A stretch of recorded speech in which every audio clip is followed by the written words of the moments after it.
Good evening, everyone. Could we please rise? I'd like to begin this meeting. Today is July 28th. This is a regularly scheduled city council meeting. We'd like to begin our meeting with the prayer. Dear God, today as this session opens, we pray that your presence will be before us and everyone who serves in the decision-making process of our city. We pray for direction which will lead our city to be strong and unified. May we continue the legacy of our founders. May we be granted this day the wisdom to make decisions which will be for the good of our city. We also pray for your special blessing on all those who are working to transform our city and make it a better place to live and work. Amen. Can we now please salute our flag? I pledge allegiance to the flag of the United States of America, and to the republic for which it stands, one nation, under God, indivisible, with liberty and justice for all.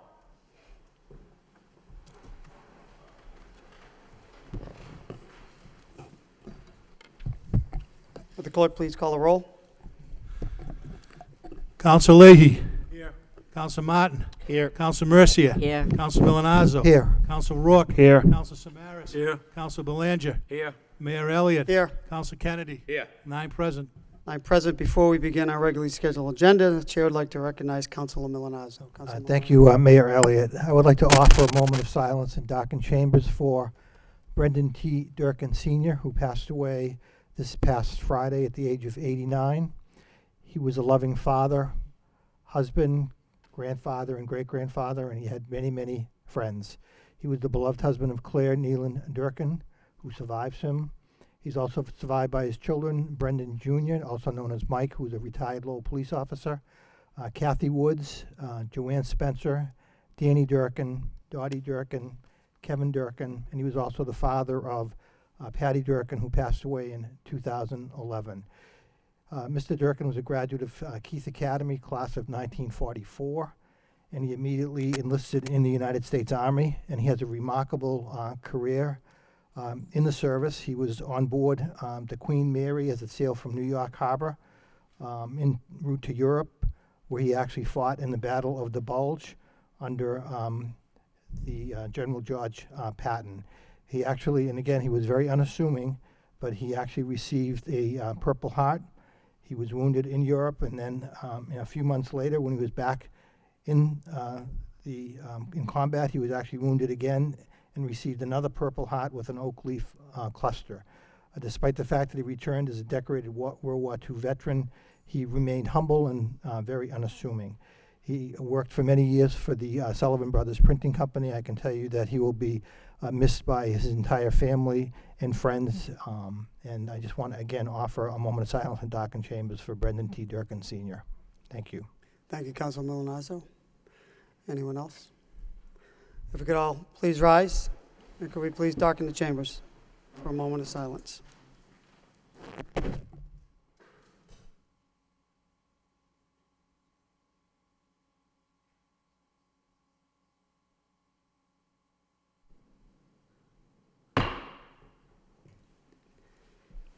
May you rest in peace.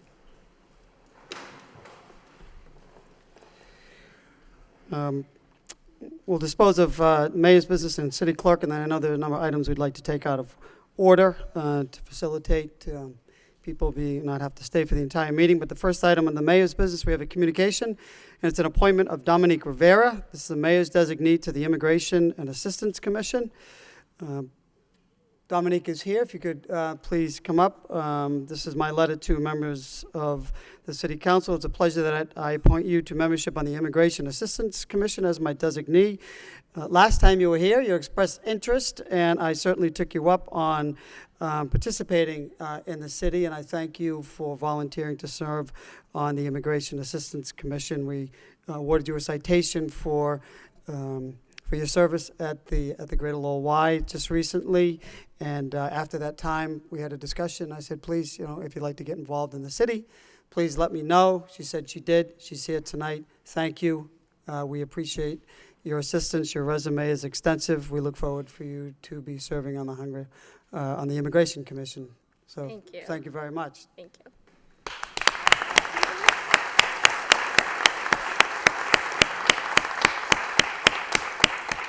Could I say Of course, a few words. Always, always. So I just wanted to let everyone here know that I'm currently working at UMass Boston at the Gaston Institute of Community Development, and we're working on a project called Todos Juntos to get Latinos and all of the community enrolled in mass health.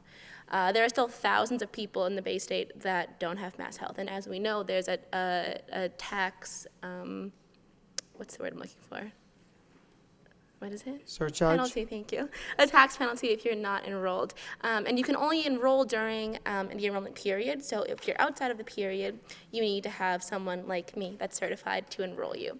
So we're focusing on Latinos and people that are documented and undocumented, but this also goes for anyone that doesn't have health insurance. So again, the project is called Todos Juntos, and that's at UMass Boston. You can look us up online if you have any friends, family that don't have health insurance still. Thank you. Okay, well, thank you. You're a Lowell resident. We appreciate you serving, and we'll look forward to seeing you in the future. Thank you. You're welcome.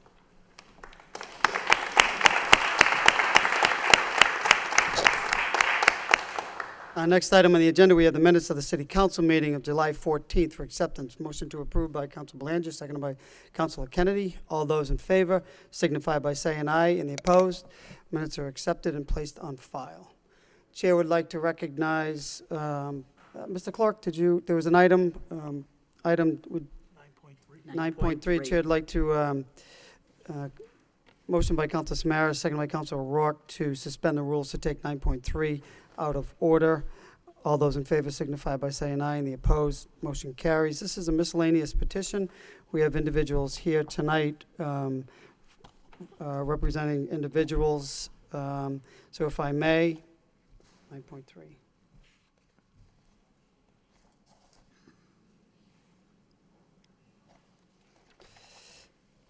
This is a petition. The trustees of Riverside Townhouses Association request to address the City Council regarding the installation of a sound barrier along the train tracks, the need of which resulted from the clearing of a property by the charter school on Middlesex Street.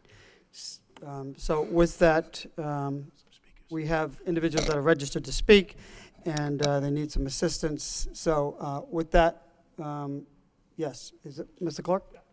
The trustees of the association, Mr. Stephen Moses.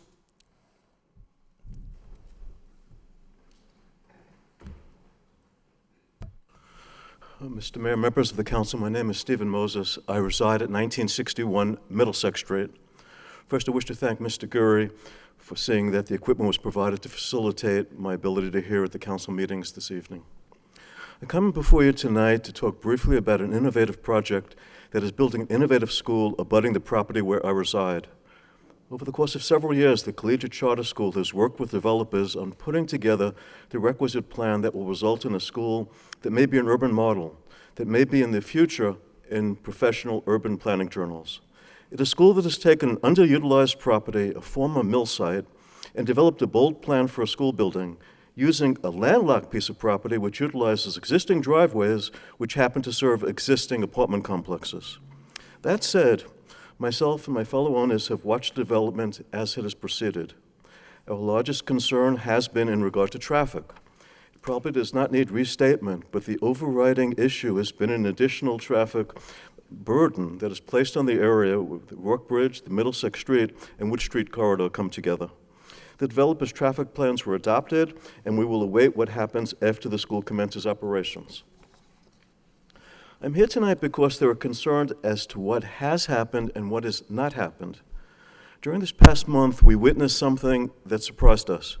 The school property that abuts our property, which has been heavily treed, was one day clear-cut. The effect was immediate in terms of the lack of a sound deadening that the trees had provided to us. Next to us are the railroad tracks from the B&M Railroad, and beyond that, the Merrimack River. Also silent, but extremely important, the trees are no longer part of an ecosystem with regard to drainage. For those who may have followed development of the complex drainage plans for this project, a site that includes wetlands, I myself can recall that the Conservation Commission found that this project was one of the more complicated projects they've considered over the years. Interestingly, in the plans that I looked at, and I would be the first to admit that I'm not an expert, maybe something I missed, it seems as though the trees were removed without being in the plans. But again, I'm not an expert. I would also mention that during consideration of the school's plans, there were detailed discussion of the need for sidewalks for students to access the school. According to the recent article in the Lowell Sun, the first stage of the school will open in the near future, and after that, the second stage. Interestingly, some of the adjoining streets lack some sidewalks or have no sidewalks at all. But of primary importance is Middlesex Street, directly in front of the school. If you go along Middlesex Street, on the side of the street where the school is to be located, you will find at least 3 portions of sidewalk. They don't exist. We are concerned that the school may open and there may be students who need to walk in the roadway in Middlesex Street because there are no sidewalks in certain places. This problem should be addressed before the school opens, not after.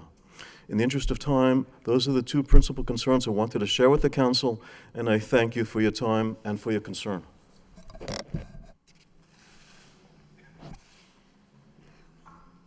Thank you, Mr. Moses.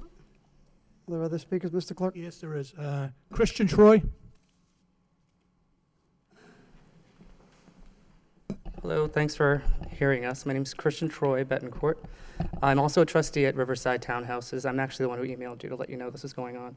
We pretty much stayed away from the politics of the charter school because we didn't think that the school was actually going to abut our property. And technically, it kind of really doesn't.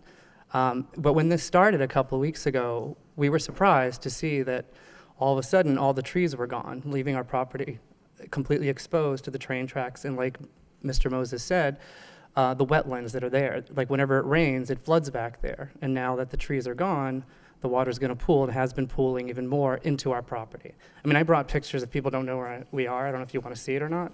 Especially I X'd out where the trees are gone, which we didn't think was part of the charter school. So I contacted the city and I spoke to Assistant Manager McGovern, who clearly indicated that it was not part of the charter school, that it was actually Bicknell Properties, the apartment buildings next door. So I contacted the apartment building. If you look at the picture, that big gray thing next to us, where are the ones on the left? So when I spoke to Bicknell, the property, they said, they denied it, and they said it was part of the charter school. So I decided to call Joey Pellegrino, the builder for the charter school, and he told me on the day that they were clearing out the trees over down by CVS, which is where the charter school is happening, that Bicknell, the apartment building, paid their contractor cash to clear out the trees.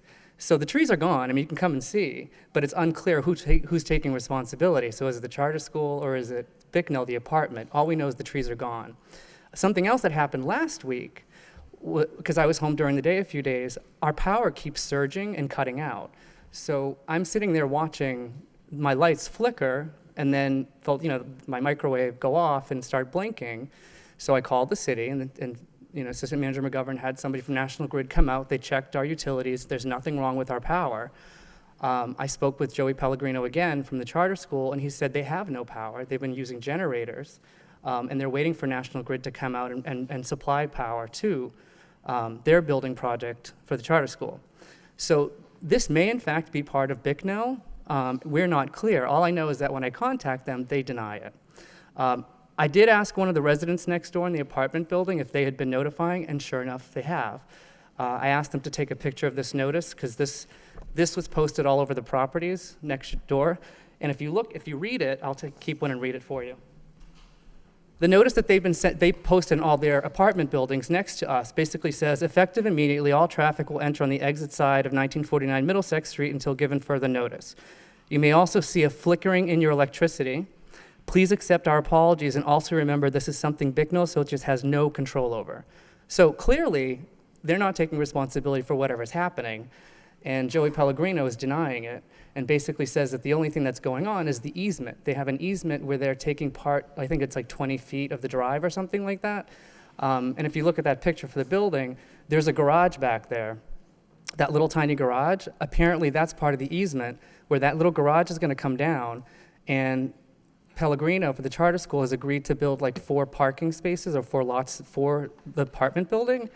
But something that I was told by Bicknell, saying that the charter school is doing, where I X'd out all those trees, I was told they're going to build a parking garage for their tenants. So if that's the case, that abuts us. If you look at that picture, like that's abuts us. So we just want to know, we want to be clear. We just want people to be upfront about what's happening next door to us. We haven't had issues with builders in the past. I mean, if you remember a good 10 years ago or so, Kazanjian had purchased the old mill on the other side of us in North Chelmsford, and he cleared the old mill building out, and he built Millview Estates. That happened without incident. Kazanjian was nice enough to put up a wall for us. He put up a wall so it didn't affect our construction, and it didn't really affect our power or anything like that. So we kind of would like to see something similar happen on the other side, especially if my power is going to keep going out. Like, do I need to buy surge protectors? Like, what's going on? That's it, and thanks for having us. Thank you. Mr. Clerk? Adam Dunbar. Hello, and thank you for your time. I want to just second the words of Mr. Moses and Mr. Betancourt, and also just speak to the fact that I think it's just important for if things are going to be happening in terms of building or permits or any of that stuff, that our association that abuts it is aware of it. So all of this construction that's going on right now, it removed a number of trees that provided a sound barrier for us. And now at night and every time they go by, it's exponentially louder. And there might not have been anything that we could have done about it, but it would have been great to know about it. So my point in coming here is just to emphasize just keeping open the lines of communication and just keeping us aware of what's happening, because then we can be reactive and we can have better communication. I think in this whole process, that's the one thing that's just frustrated me is, seeing all of the trees that have gone down and then having no clue about what's happening, and then having, Mr. Betancourt and Mr. Moses being, shuffled around. And I think that's frustrating as a trustee.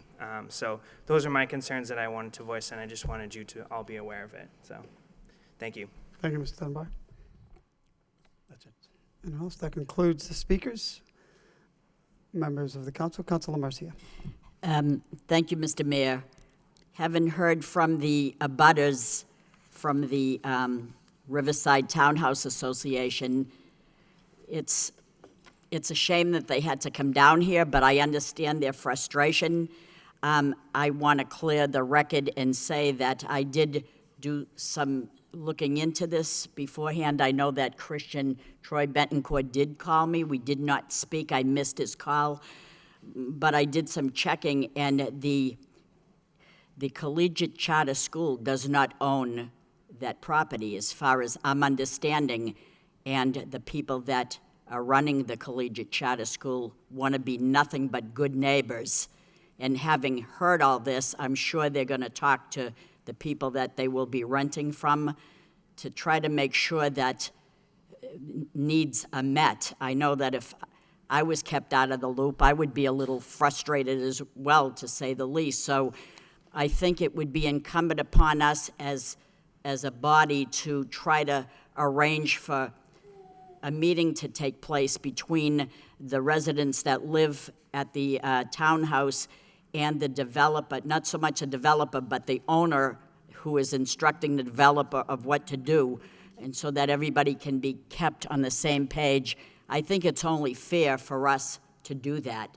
And I'm sure that those people that are involved with the Collegiate Charter School would want nothing more than to be a good neighbor and to do that. So I think we need to have, I don't know, someone from the planning department or someone to come together, act as a mediator, to have all parties somewhere to discuss this. This is only fair to everybody involved. Put yourself in the position of those residents that have to abut that. And I know about sound barriers. I think when you cut trees down, I know that living on Burnham Road and all the development that took place in Tewksbury on River Road, they left a buffer of trees up so that we wouldn't hear the noise. I still hear that baby cry, I'll tell you right now, but the buffer zone of the trees is very important. I know people that live along the highway asked for years, the widening of Route 3, people said, no, in the state we can't do that until construction happens, and when they widen Route 3, that's when they did it. This is the time now to say what you need to be done. We have to all come together as good neighbors and hope to try to alleviate and correct problems that occurred. I know that they are going to put a fence up by the railroad tracks, is what I'm hearing. Maybe later on they'll plant trees. Maybe instead of just putting a fence, they can put that ribbing in it so that that acts as a barrier too. But there's many things that could be done to, alleviate the noise. There's nothing worse than hearing a train go by at like 3 in the morning and you're awake. So I think there's a legitimate concern here. It's just too bad that they had to come to the council to state their case. And so I said, since they came up here, it must be severe for them.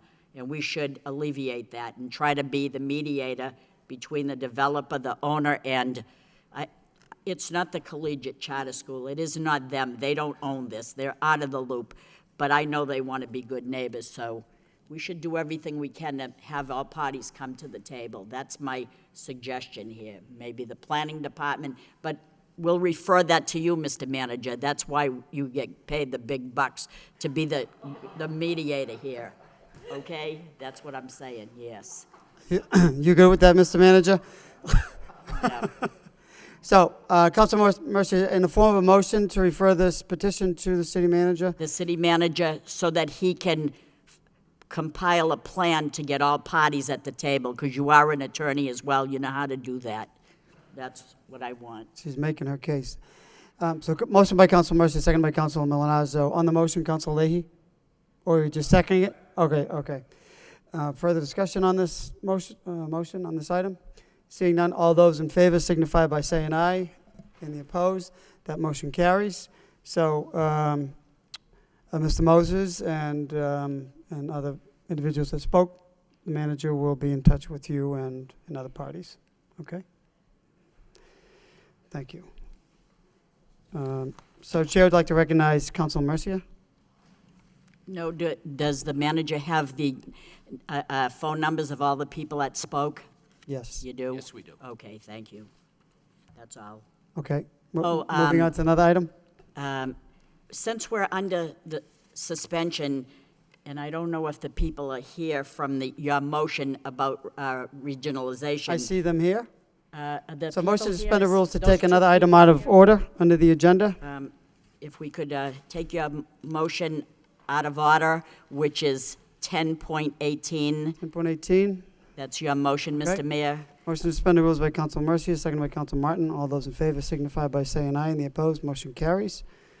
Council Lee, you want to take the chair, and I'll come down and we'll go through my motion.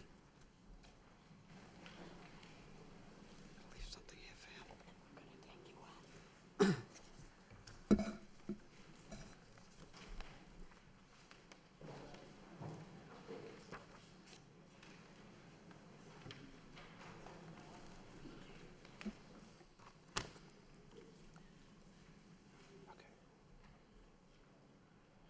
Uh, 10.18, motion by Mayor Elliott, request city manager have police superintendent report on regionalization of police fire dispatch. Mayor Elliott? Yeah, Second. seconded by Councilor Kennedy. Thank you, Mr. Vice Chair. So, Mr. Manager, the motion speaks for itself, but I know that we've had this discussion in the past about regionalization. I have some serious concerns knowing the volume that our dispatchers handle on a monthly basis. I know there was some discussion in the past about saving cost, and to me, I think it's more of a benefit to some of the smaller communities that may be doing this across the state, and I know some are, but to me, there's no substitute for the split seconds that when the dispatchers receive a call and they dispatch police or fire, there's no substitute that for any cost that we can save lives by those split seconds. So I just want to know where we are at. I know the discussions are taking place with other communities, and I'm presuming that we're involved with them anyway. But I have to say I'm not sure where we're at, Mr. Manager. But to me, there's really no compelling reason at this point to enter in this, knowing that we've had many discussions on the volumes of calls These dispatchers, they are a great team. They know the city, they know the alleys, they know the cut-throughs, and when we have to dispatch our police to save lives or to catch criminals, there's no substitute for that. So I know there may be registered to speakers, so I'll just cut myself off here, and I'd like to hear from them. Right. Okay, so we'll do registered speakers first. Mr. Clerk, are there Yeah, speakers? Mr. Mayor. Lisa Demers?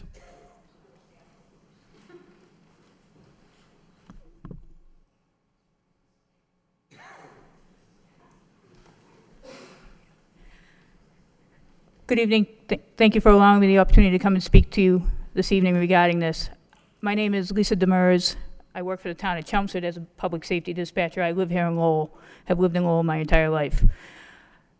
The biggest concerns I have, and that I believe the questions that the council here needs to answer in terms of myself being a tax-paying citizen and these services being provided to me, is response times, errors made. Right here in Lowell, you have a diverse population. It's not always easy to communicate with everybody. It's not always easy to understand even what your coworkers may be saying at times. Okay, it all starts in dispatch when it comes down to public safety. I don't think I'm telling anybody here something they don't know. The call comes in, it goes out to the offices. The call comes in, it goes out to the firehouses. If we don't get it right there, they don't get it right on the street. If we don't get the service right there, it's not going to happen, and lives are what matter in the end. We have calls that come in where I work from a regional dispatch center, okay, for towns that aren't anywhere near us. Okay, so they've been, for lack of a better term, dumped down to us. We then in turn figure it out, and now we're turning around and sending the call 30 miles away for somebody with difficulty breathing. Okay, I can't sit in a room and then yell across the room, "Hey, Lowell, that's yours." Okay, it doesn't work that way either. So putting everybody in one room is not going to solve it. I know my office's voices. They don't have to scream and yell into the radio to indicate that there's something wrong. You can tell by the change of their voice. When you go into work in a regional dispatch center, you're not always working for the same town that night. You're not always dispatching the same call at that point. Okay, there's no dedication to a specific city or town. There's where more errors are going to happen. Okay, you can tell me, you can put all the little nicknames of places, the nuances as to what people refer to things, be it Horns Hill, be it Couple Square, and generations right now, some of them don't know that for years we called it Couple Square. They're just like, okay, you know, up by Captain John's.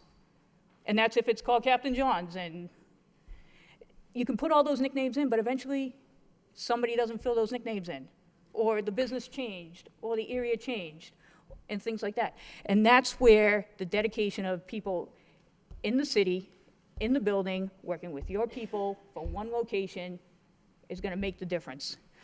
You can't tell me it's going to save money. Maybe in some instances, but I watched a subcommittee meeting. I can't put my thumbs on the exact time frame, maybe 18 months ago, and where one of the individuals that brings this forward to you folks laid out all the numbers and said, this is what you'll save. And then some debate went back and forth, some questions were asked, and the lady stood right at this podium. Now, I work for another town. I live in Lowell. I got loyalties split to a certain extent, okay? If those numbers don't work for you, we'll work them so they work for you. At what cost? Now, it'll work, great, it'll work for me. I'm going to save money, maybe as a taxpayer. But if Tewksbury jumps in on this, or Drake-it, or Chelmsford, or whoever, at their cost, for something that might not work for them as well. Great idea in smaller communities, great idea in large, vast areas where you're out in the Midwest maybe, and you got miles upon miles where you don't have volumes of people, okay? You might have a vast coverage area, but you don't have volumes of people. Your call volume's not necessarily the same. Not good for a city like this. Not good for a city like this. Not good for a city with the diversity that it has. And my only other opinion of it is shame on the state for attempting to hold cities and towns, councils and select boards at hostage or act like they're the schoolyard bully and tell you that they're not going to give you the funds to run your dispatch centers. The monies that they're getting come right from the people in your city. They come right from the people in your city, and shame on them to hold you over your head or hold you as hostage, and then shame on us to lay down and take it. So those are some things. There's a lot of hard questions that need to be asked. I know my other colleague is going to speak as well, but you need to take a long, hard look at it, because I don't really feel as though it's a fit for the city, for services that are going to be rendered to me, and somebody being in that field and seeing what happens and dealing with a regional dispatch that sends us calls and errors are made, not once a week, not twice a week, sometimes several, maybe a dozen times a day. Whether it's a system fail or not, you have very well-trained professional dispatchers that go through training yearly in this city, as well as these other communities have the same ones, and they're doing the job, and they're doing what's needed. They're providing those services, they're getting that information to your offices, so your offices stay safe, so your firefighters stay safe, so the citizens of the city and the communities that those dispatchers serve stay safe and get the services that are provided and needed to them. And that's what it's about. We need to provide them the right services the right way, and regional dispatch isn't going to do that. Thank you. Thank you. Richard Demers.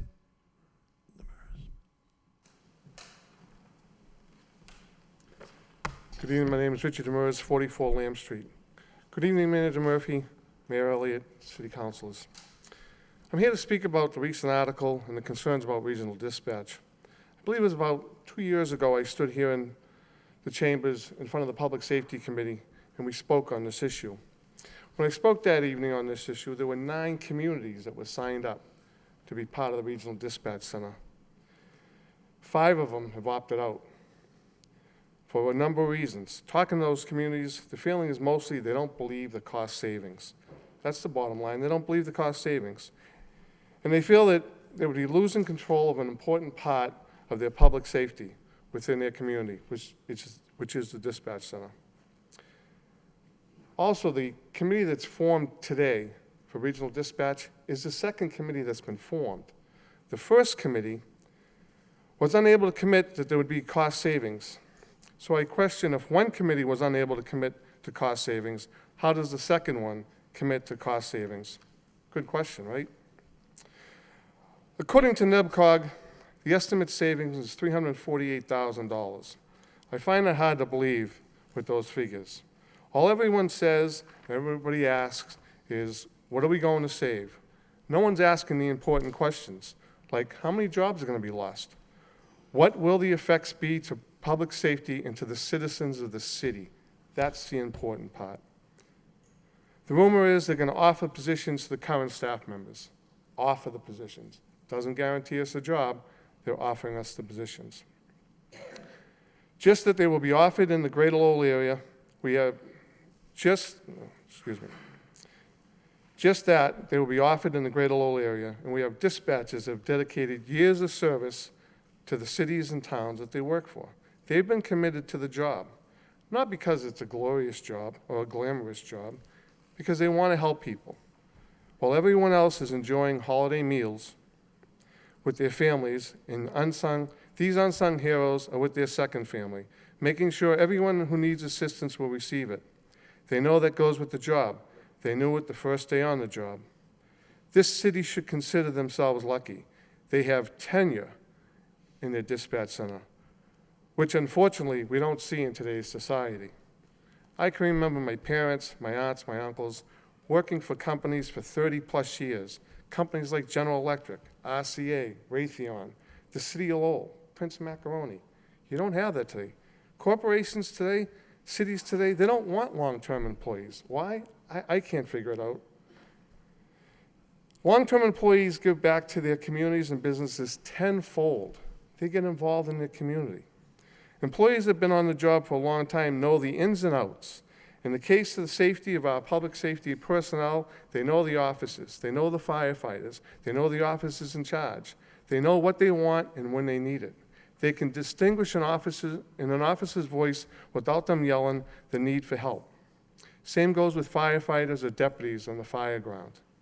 Dispatcher's job is to make sure that everyone on the job goes home safe and sound at the end of their shift. That's where tenure makes the difference. I was appalled when I was reading the article in the Lowell Sun, and I agree that you can't always believe everything that's in the Lowell Sun. I felt it was an unjust article to the dedicated public dispatchers in the area. Some of the statements made regarding regional dispatch, you get better service, improved service, better trained staff, professional staff. It made it sound like the current staff is untrained, non-professional, and unable to handle public safety concerns. We're all trained the same. The state mandates we are certified in CPR and first aid. The state mandates that we take ABCO training, power phone training, emergency medical dispatch certification. Some dispatchers go above and beyond. They become Massachusetts certified EMTs, CPR first aid instructors, EMT instructors. So much more training will be there in a regional, so how much more training will be there in a regional dispatch? Being trained is being trained. It's all the same. The article also states more resources. We have resources at the tip of our finger. All it takes is a push of a button. Ever hear the cliche, nothing faster than a Motorola radio? Well, there isn't. You push the button and you can call another town and you have help here right away, and vice versa. So let's start with some known facts. They want to place 4 busy communities into one building, one room. The city of Lowell is recording over 100,000 calls in their CAD system, not including general business questions, non-emergency calls. They receive every single day of the week. The town of Chelmsford's recording 36,000 log calls, again, not including non-emergency calls. Town of Tewksbury, 30 to 35,000. Drake at 30,000. Not including emergency calls. So here we are at 201,000 calls. How many people are going to put in this room? 10, 15, 20? So the question is, how many dispatchers will man the center 24 hours a day? Will they backfill when someone is out?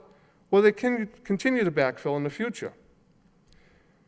Where will the non-emergency calls be transferred to? Who will answer them?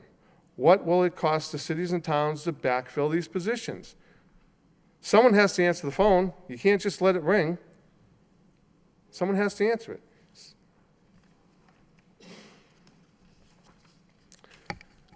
What will it cost cities and towns to make the move? I'm sure no one in this room firmly believes it's not going to cost the city of Lowell or any city or town out there money to make this move. The taxpayers of the city should have an obligation to know what it's going to cost them to do that. And then the people that don't get hired, I'm sure they're going to have vacation time, comp time, or whatever, buyback that you're going to have to pay them when they leave because they're not going to stay on the job. And then lastly, what happens when all the state funding is exhausted? They're sitting here telling us they're not going to give us state funding to fund your centers and your stations. So what happens when there's no more state funding? What payment assessment will cities and towns be assessed to be part of the center? Every year, budget time, I listen to here in Lowell, I listen to it in Chelmsford. The Volk School wants an X amount of funding. The Neshoba Valley wants X amount of funding. Well, why do they want it? I don't know. That's what they want. And the funding comes through. That's what they're going to do here. If you don't come up with the money, what are you going to do? Not have a 911 system? Not going to give the public safety to the people of the city of Lowell? Can't do that. Leaving public safety dispatchers here in the city under the administration of the police and fire department is the right thing to do. How much does public safety cost? Big question. Not much if it is executed properly. But one drop call, someone sent to a wrong address, whether it's a call here in the city or another community, could cost the dispatcher their job and someone's life. Seconds count, seconds save lives. If a mistake occurs, I'm sure they're not going to come and fire the city council or the administration or a board of selectmen. But I'll guarantee you that the lawsuit will be in the hundreds of thousands of dollars. I thank you for your time and consideration. Thank you. Thank you. No more speakers. Councilor Rourke? Thank you, Mr. Vice Chair. Through to the manager, are we in any way negotiating this now for any reason? Sure, Mr. Manager. Through you, Mr. Mayor, a lot of work has gone into this regional communications center. It's getting to the point where the 4 communities, Lowell, Dracut, Chelmsford, and Billerica, they're pushing us to present this proposal to the local governing board for your approval. I'm reticent to present this to you with the proposal the way it stands now. First of all, we don't believe the cost savings are as great as NIMCOG has proposed. But even more importantly than that, the regional call center would be managed by a 4-member board, 1 from each community. And even though we would be contributing 60% of the cost of the regional call center, the other communities, Dracut, Billerica, and Chelmsford, are insisting that we all have an equal vote in the managing board. And I really can't, I can't recommend that to you. Ultimately, it'll be your decision, but I've told them right now I'm reticent to even bring this before the council without more of a vote on behalf of the city of Lowell, since we're contributing 60% of the cost of the center. So, Mr. Manager, are you being forced to present this to us? No, not being forced. They're asking me to. Obviously, Chelmsford, Billerica, and Dracut want it in the worst way, but I don't think we should have an equal vote. We're contributing 60% of the cost of the center. We should have a little more say in the operation of the center for our contribution to it. Sorry, one more question, Mr. Vice Chair. What would be why just keep it the way it is, status quo right now? I mean, it seems to be working just fine the way it is now. Well, that's what we're considering. And if the cost savings isn't that significant, that's going to be a major stumbling block to moving forward with the regional call center. Okay. But I'm telling you right now, those 2 major stumbling blocks are preventing me from recommending it to you at this point in time. And just a suggestion, Mr. Vice Chair, and up to the rest of the council, if that does come, you want to present me to the subcommittee first on public safety, that'd be fine. Or, if you're not confident it would pass anyway, it doesn't sound like it'd be an appealing plan to anybody sitting here. So however you want to go forward would be great. Thank you. Thank you. Any further? Councilor Mercy? Thank you, Mr. Vice Mayor. As it stands right now, if it was presented this evening for a vote, I wouldn't support it. I'm very concerned about public safety, but I'm more concerned about the personal effect of that someone knows this area and they know where Couple Square is, or they know where, send someone to the Acre, or we're over here or there. I like the personal touch. I like the way that it is right now. I don't care about 60. If they gave us 75% of the vote, I still don't think I would support it. I like that the way it is now. And what cost do you put on safety? We're going to save a few $1,000s for safety? I think it's more safe if the people that I'm hiring here know this city. That's the safety I feel, the comfort I get in knowing that the people that are hired know this area. It's not like someone from Billerica sending someone to, gee, I don't know where that place is, but we'll try to get them to that spot. It's very complicated, and I think the way it is now is much simpler and understandable. That's my opinion. Thank you. Very good. There's no cost for safety. Mayor Elliott? Thank you. So that's what the motion asks for, Mr. Manager, is report on where we are at. I've learned more from you tonight than we've heard in some time. So that's exactly the point. And so I'll look forward to that, and whether it comes with a recommendation or not. That would I think that'd be helpful to know where we're at. And essentially, just to reiterate what some of the speakers have said, and how I feel that And it is seconds, and the taxpayers of this city, they deserve the best. They deserve to have the response time.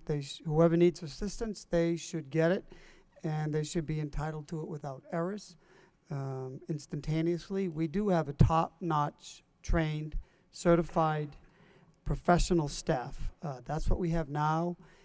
It's worked well, and to me, that should continue. So I look forward to the report, Mr. Manager, and I thank the dispatchers for coming down to participate in the discussion. It's a very important issue.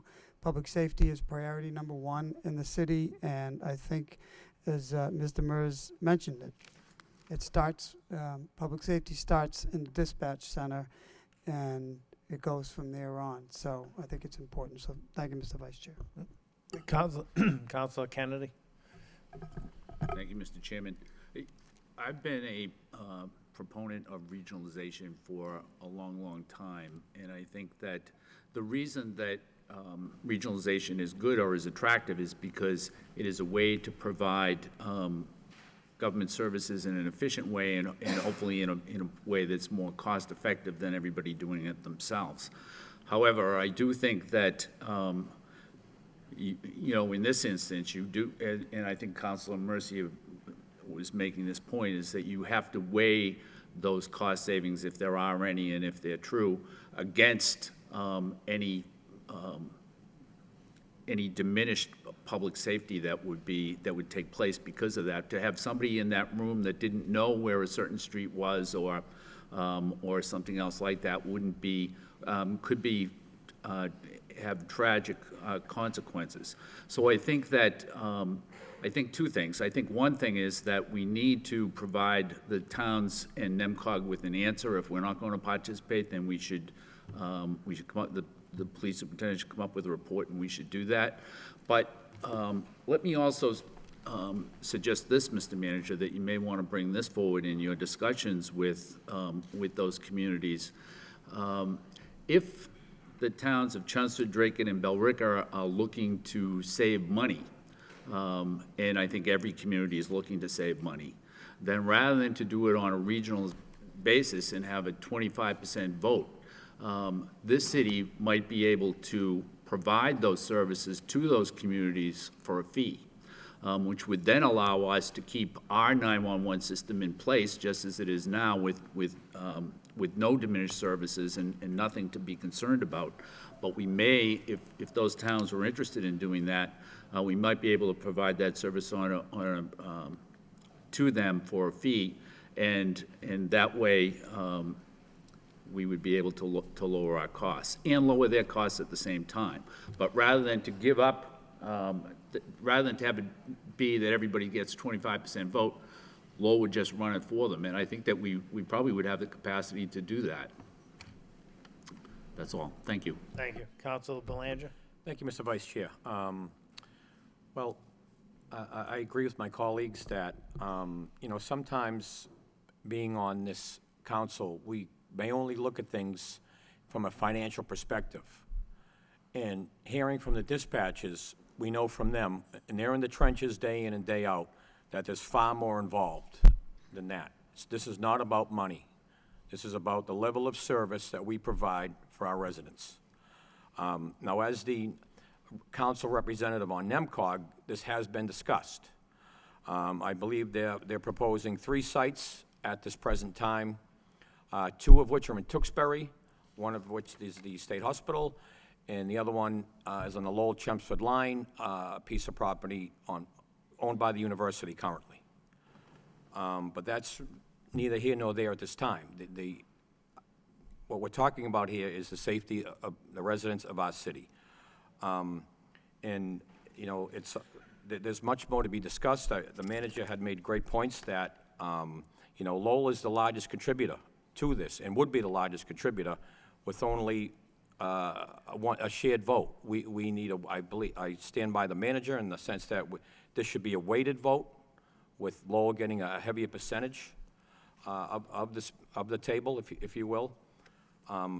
But what I'm going to do is sit down. I was approached by dispatchers, and I will sit down with them and bring their concerns to NEMCOG. There is no August meeting.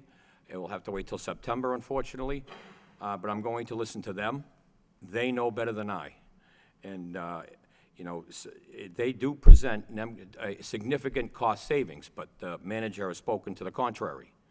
So there is much here more to be done. There's much more feedback to hear. So after hearing from all sides, I'll make a decision, but I'm on a fence at this point.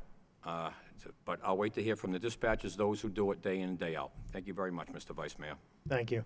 Counselor Samaras? Thank you, Vice Chair.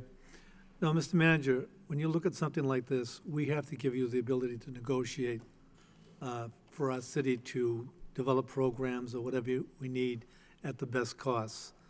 I think when you talk about regionalization for purchasing products, trucks, or what have you, this is an area that I strongly believe can be very effective for the city.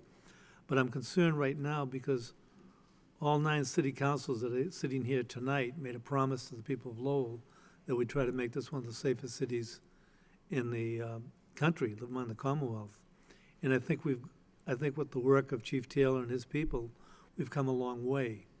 And right now, the area of the 911 calls, to me, is very, very important. And I'm not reticent at this point. I just can't see how it can work at this particular point unless, you come in with further information. But I support your effort to negotiate for the city. But I think this is an area that we are all truly concerned with. Thank you. Thank you. And Council Rourke? Real quick, thank you, Mr. Vice Chair. Mr. Manager, in the report, could you just get an opinion from the superintendent and the fire chief on their thinking of regionalization or not doing it? Thank you. Any further discussion? Okay, all those in favor of the motion, say aye. Aye. Motion passes.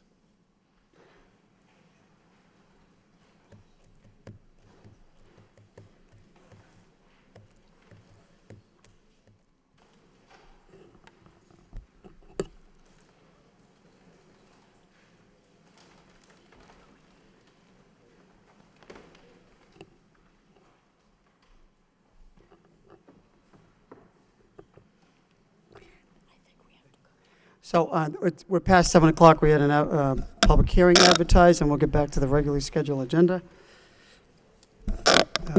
Microphones are turned up a little bit more. Thank you. So 311, this is a general public hearing. This is an ordinance amending zoning for 21 West Adams Street to extend the TMF zone. This is the second reading. Motion to waive the full reading by Councilor Rourke, seconded by Councilor Samaras. All those in favor signify by saying aye. And the opposed, motion carries. In City Council is an ordinance amending code of the City of Lowell, Massachusetts, with respect to Chapter 290 thereof entitled Zoning by extending existing TMF zoning district to include 21 West Adams Street in Lowell. We'll now open up this part of the public hearing, advertised for anyone wishing to speak in favor. Anyone wishing to speak in favor of this petition? Anyone wishing to speak in favor? Seeing none, we'll close that portion of the public hearing. Now open up this part of the hearing for anyone who is interested in speaking in opposition.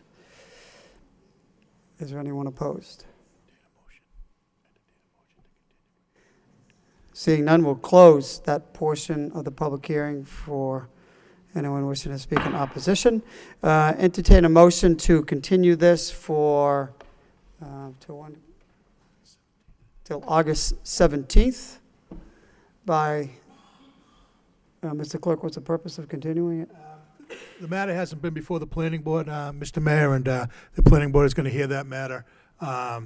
And then they're going to send the recommendation over for the August meeting, which would be the second meeting, August 11th. Excuse me, August 25th, Your Honor. August 25th. So August 25th. Motion to continue this to August 25th by Council Milanazzo, seconded by Councilor Mercia. All those in favor signify by saying aye, and the opposed, that motion carries. This is continued until August 25th agenda. Moving on to the next item, we have one more public public hearing. This is a utility public hearing, 4-1, National Grid, Verizon, New England, request the relocation of 2 poles at Schaefer Street. We'll now open up this portion of the public hearing for anyone wishing to speak in favor. In favor, we have someone from Verizon, New England here, or National Grid. We do not. Well, we'll close that portion of the public hearing for anyone wishing to speak in favor. Is there anyone, we'll now open up this portion of the public hearing for anyone who is opposed to this. Anyone want to speak in opposition? In opposition? We'll close that portion of the public hearing as well. What is the wish of the body? Motion to send this to the wire inspector. Council Leahy? Sure, usually someone's here to speak on this, right? Right.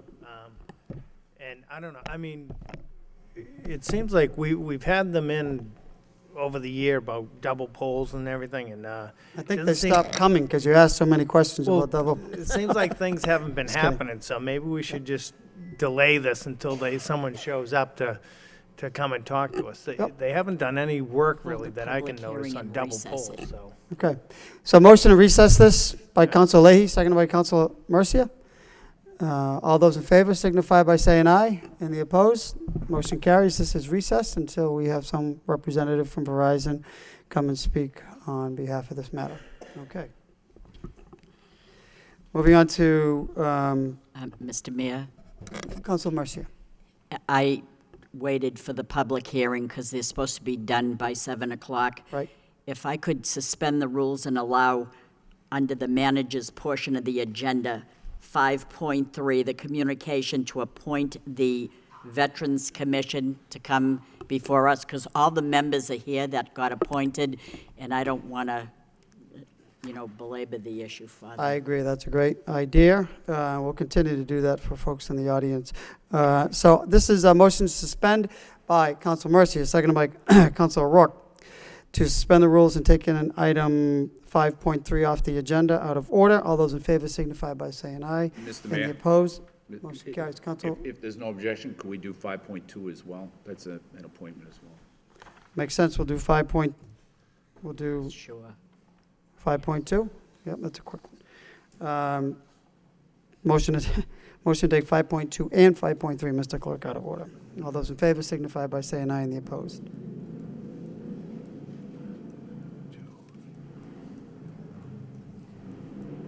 Item 5.2.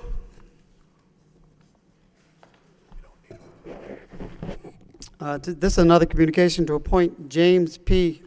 Otis to the Lowell Cultural Council. This communication from the manager, dear Mayor Elliott, members of the City Council, pursuant to the authority vested in me as City Manager under Mass General Laws, Chapter 10, Section 58, and 962 CMR 2-04. I've appointed the following person to the membership of the Lowell Cultural Council: James Peter Otis, 112 10th Street, Lowell, Mass. Under the above referenced statute, confirmation by the City Council is not required. I've enclosed his resume for your reference. I would be happy to answer any inquiry you may have concerning his appointment. Very truly yours, Kevin J. Murphy, City Manager. Questions? Move to confirm. Move approval. No. Move to approve by Council Kennedy, seconded by Councilor Mercia. All those in favor signify by saying aye. Any opposed? The motion carries. Mr. Manager? Mayor and City Council for approving this, and Mr. Ostis is here this evening. I just ask you to say a few words, introduce yourself to the council. Okay. Thank you, Mr. Manager, Mr. Mayor. This is actually kind of a second appointment, but when I was first appointed to the Lowell Cultural Council under the previous manager, Lynch, I didn't get to come up and speak, so this is pretty cool. So thank you again. It's been my pleasure to serve on the Lowell Cultural Council since 2011, and most recently as the co-chair. And I just wanted to spend a couple minutes, or a couple seconds really, to talk about what the Lowell Cultural Council does.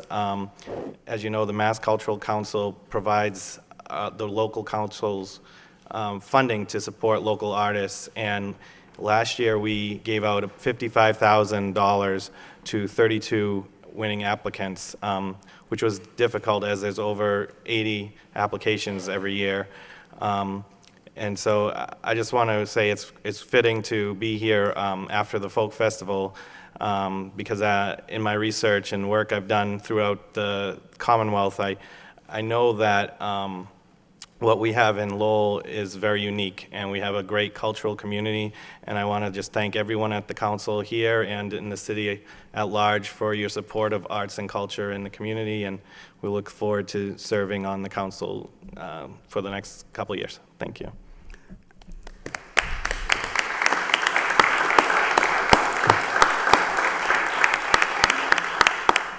Oh, thank you, Mr. Otis. You're both welcome to come and speak any particular point in time. You did a great job, and we thank you. I know that you contribute hundreds of hours to not only the Cultural Council, but to so many other organizations, because I see you at all the events. So we thank you for, and that's what makes the city what it is, people volunteering so much time like you do, so we thank you.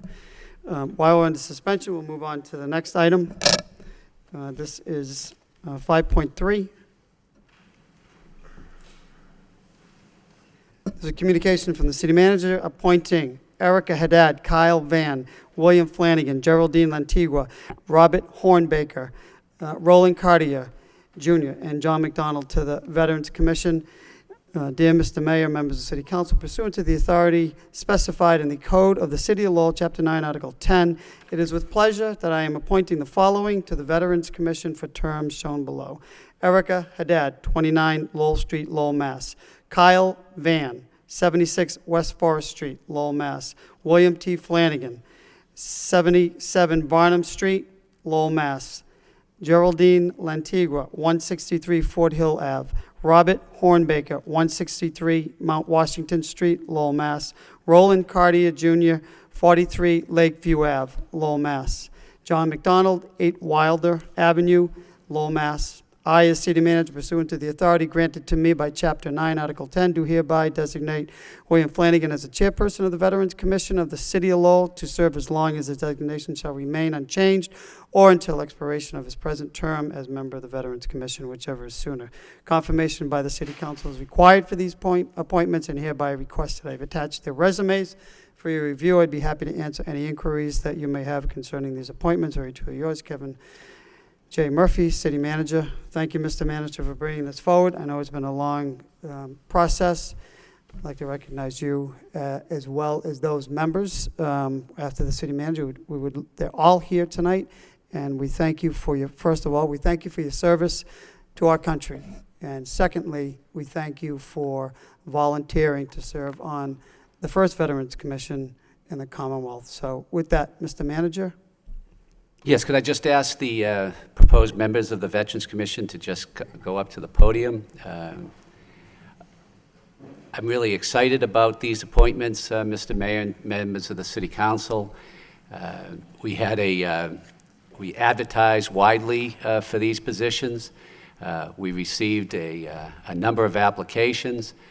As you can see, I think we've selected a very diverse and exciting new Veterans Commission, and I look forward to having their approval and working with them. Obviously, my Veterans agent, Eric Lamarche, is here tonight also, and he'll be working very closely with the Veterans Commission. So I just ask that the councilors consider approving my recommendations for the initial appointments to the Veterans Commission. Thank you, Mr. Manager. Yes, let me also recognize Earl Lamarche, ex officio to this commission. We know you're going to do great things. We have great expectations for all of you. So with that, if you want to say a few words, Mr. McDonald, we know that you are never short for words. So with that, we have to thank you. Thank you again. And then we'll just go through, Corporal Antigua, et cetera. I just had some brief prepared remarks, actually. Mr. Mayor, City Councilors, Mr. Manager, and the administration, thank you. I am honored and look very much forward to serving our city in this capacity. There are very few things that actually are more important to me personally than helping our veterans, making sure that they get a fair shake, and that our government lives up to its promise to both our active duty military and our veterans. With this groundbreaking effort of it being the first community in the state to create a Veterans Commission, Lowell once again will lead and inspire, hopefully, other communities to follow suit. Congratulations to Mayor Elliott for conceptualizing this commission. Congratulations to the Lowell City Council for voting on such an important endeavor, and congratulations to my fellow appointees. Special thanks to my Veterans Assisting Veterans Board that's here tonight, and members of Mr. Golden, members of the VFW, which I'm a member of as well, Post 662. Thank you for being here tonight. And now let's get to work. Thank you very much.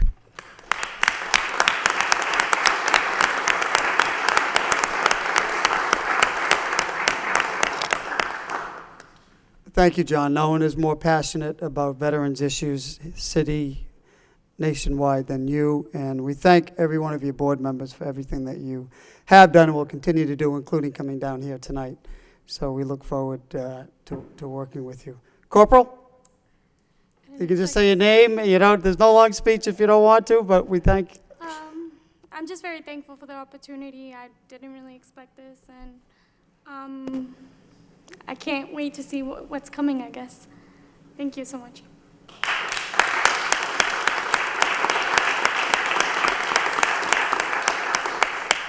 Mr. Cartier? Well, I'm not at a loss for words at all. I'm not going to drag it out, though.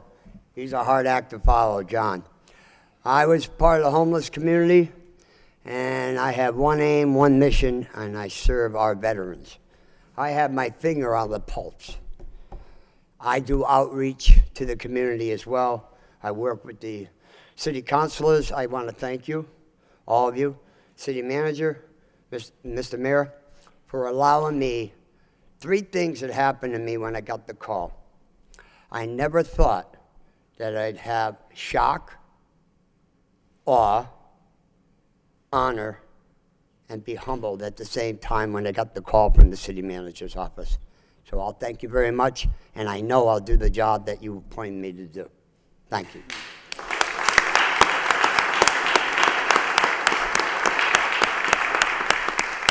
And Mr. Carter, you raise funds. What's the name of your organization? Helping Hand Veterans Fund. We are now in our 2nd year of operations since July 13th, 2013, when we were incepted. I founded it. We started with 11 founding members. We are now at 51 strong, and we have a wide spectrum. Great. I have Iraq, Afghanistan, Vietnam, Gulf War, Persian Gulf, Grenada, and Panama.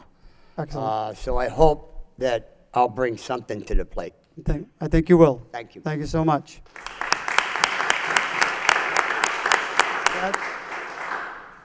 I'm very humbled to be accepted onto this commission.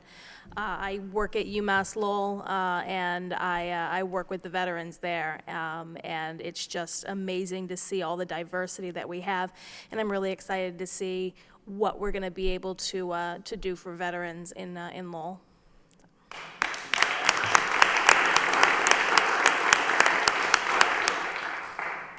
I'm Robert Hornbaker. I'd just like to thank you, Mr. Mayor, and the city manager and the council for the appointment. And as a side note, my address was incorrect. It's 136, not 163. All right, we'll correct that right off the bat. Thank you. Thank you, Mr. Hornbaker.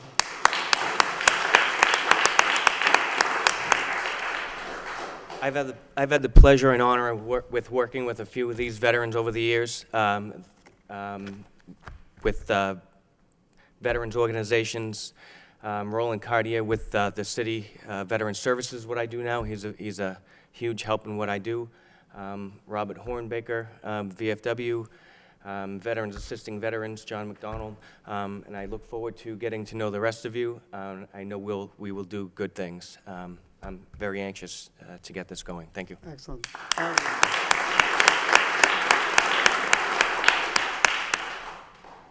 Good evening. I just want to thank the City Council, City Manager, Mayor, and also I want to thank Lowell Police Department for, giving me this opportunity. Deputy here is here to support us as well. I'm speechless at the moment, and I just appreciate it, and I'm looking forward to working with all these veterans. Mr. Van, where was your service? I was in the Marine Corps, sir. In the Marine Corps, right. Yes. Hoorah. Thank you so much. Thank you for your service to the city, and thank you for the country. With that, we look forward to we look forward to your meetings and updates and continuing to. Okay, very good. Thank you again, Mayor. Thank you very much.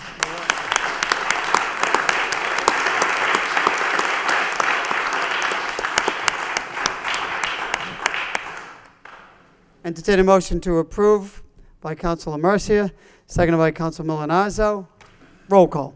Counsel Leahy. Yes. Counsel Martin. Yes. Counsel Mercia. Yes. Counsel Milonazo. Yes. Counsel Rourke. Yes. Counsel Samaras. Yes. Counsel Belanger. Yes. Mayor Elliott. Yes. Counsel Kennedy. Yes. 9 yeas. 9 yeas, unanimous approval. Thank you so much. We wish you the best of luck. We look forward to seeing you sometime soon.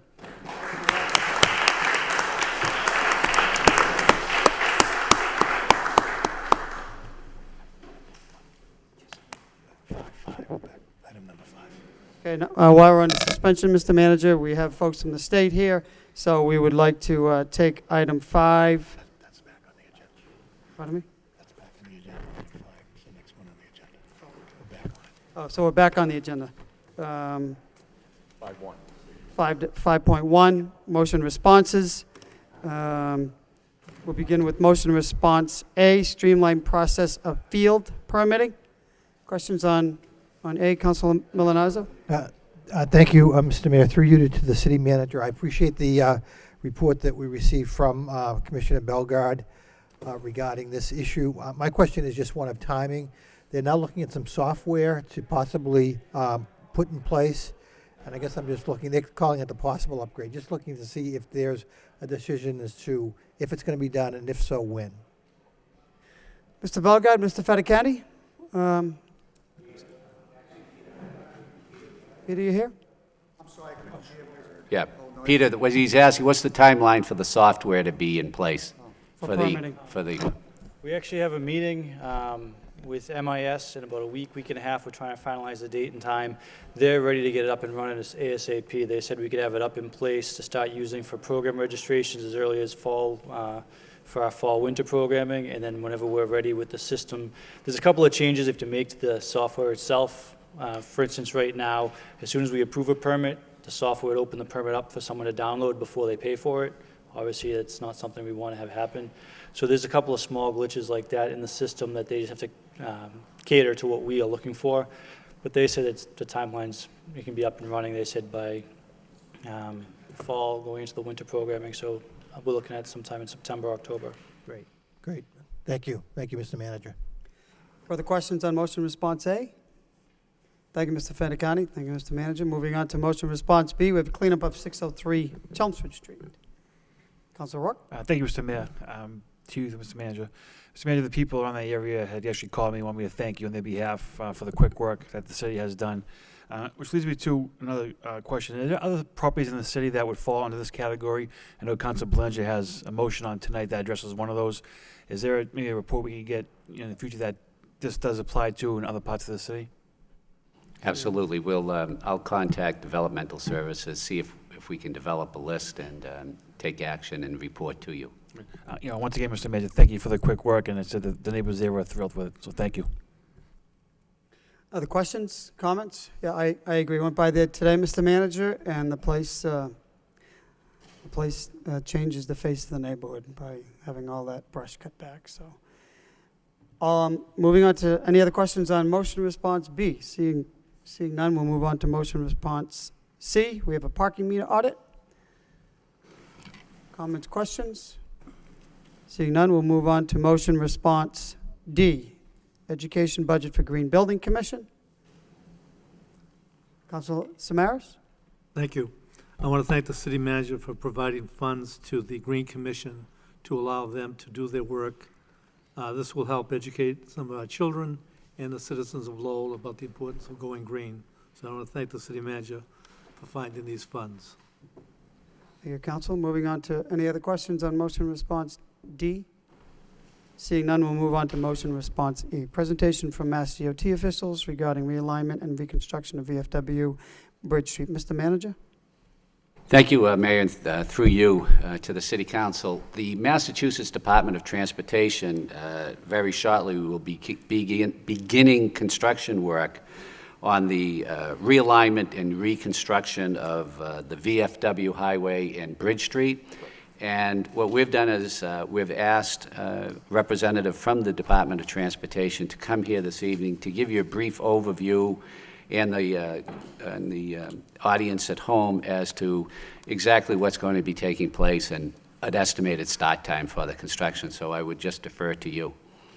Thank you, Mr. Manager, Mr. Mayor, council members. My name is Mark Fidelli. I work with Mass DOT Area Supervisor for this section. With me tonight, I have representatives from J. Tropiano, the contractor for the project.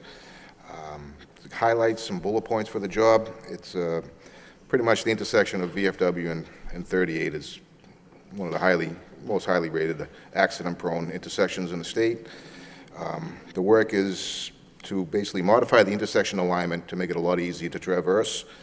Full-depth roadway reconstruction work, cement concrete sidewalks, wheelchair ramps, new pavement markings and signing, a new traffic signal system, drainage improvements, granite curbings, construction of a landscape area with trees, plantings, relocating of an existing granite war memorial to that same area, park benches, a few trash receptacles in the same area. The project completion date is scheduled for September 19th, 2016. The project value is $2.771 million. I've worked closely with J. Tropiano before and a few other projects. They're a very competent and well-versed contractor, very responsive to my requests. I worked closely with the city engineer's office and Lisa, various projects in town, very helpful at all times. So I don't see many hurdles on this job. The traffic management plans, I'm sure everybody's curious about those. The first phase, which you'll be seeing starting probably about mid to late March, is we'll be taking out some of the median islands along VFW Parkway, paving those median areas so we can allow for extra room for traffic. We can divert traffic onto those paved areas. Subsequently work on the north side of VFW to reconstruct and widen some areas out there. Phase 2 would be to work to the south side of VFW Highway, and then try to pull it all together. Like I said, we have a completion date of a year from September 19th. We will have that date firmly in hand. Beyond that, I apologize for not having any graphics available to show you, but it was a little late in the game when I got the call to come on up and give a little presentation. So any questions I can help you with, or? Could you indicate when do you plan to start? Would you like to speak a little bit of a schedule? Hello, I am Daylin Tanner. I am VP of Operations at J. Tropiano. Our scheduled start date is the third week in August. We'll start with our pre-construction activities at that time. We will then move into, as Mark said, phase 1, which is taking out those islands. And from there, we'll hopefully get in all our underground utilities before the winter comes. And in the spring, we'll start back up, hopefully mid-March, and finish the project before the completion date of September 19th. So it's about a year process to do the It is, realignment? yes. Yep. So after the utilities are installed, what is the condition on the road going to be like? I mean, is it going? Everything will be trenched with asphalt. It should be very clear surface, clean surface. It will? Through the winter, yes. Okay. Yep. Other questions? Councilor Kennedy, then Councilor Lee. Thank you, Mr. Mayor. I know that you don't have any charts or anything like that, but could you go over the traffic scheme? I mean, one of the problems with that intersection, as I see it, and I think other people would agree with this, is that there's two sets of lights. You have the lights coming out from Lakeview Ave, and then there's another set of lights. And what tends to happen is pedestrians will hit the red and yellow, and then it throws the whole sequence off for like 2 or 3 cycles.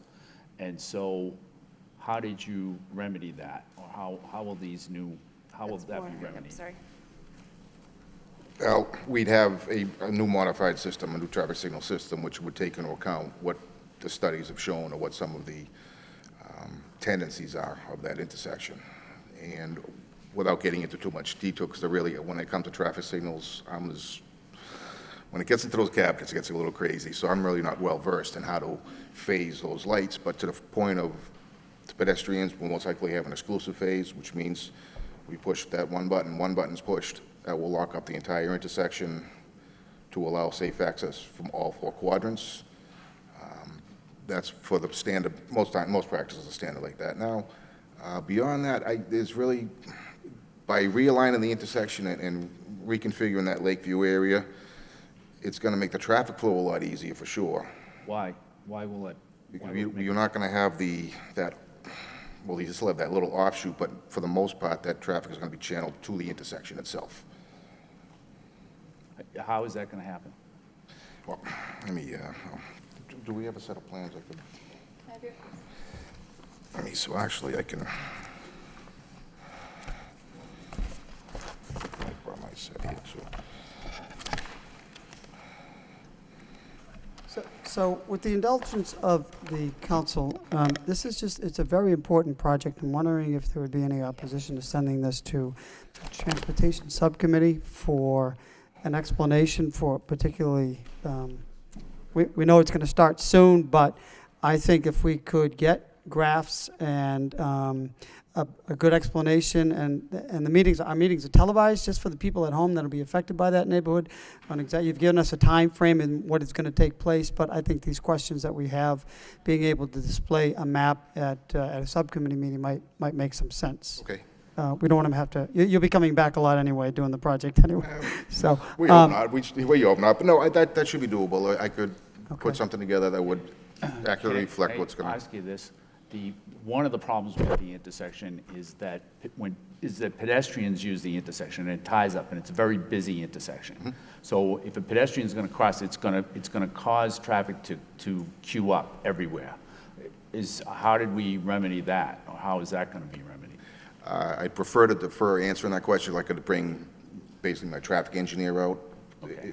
Because if I would speak out of turn, I would be afraid to give you the wrong information. And at this time, I'm not well-versed enough in the traffic signal aspect of basically any job. If there's So, any, if there's Mr. Mayor. if there's no objection, I'd like to entertain a motion to send this to the Transportation Subcommittee. Council Kennedy? That's fine to send it to the Transportation Subcommittee, but I think what's more important is that we have people from the state that probably come up with with PowerPoint presentation or something that kind of explains how the new intersection is going to work. Because it isn't just that it needs to be spiffed up or modernized, it's that the whole intersection just doesn't work.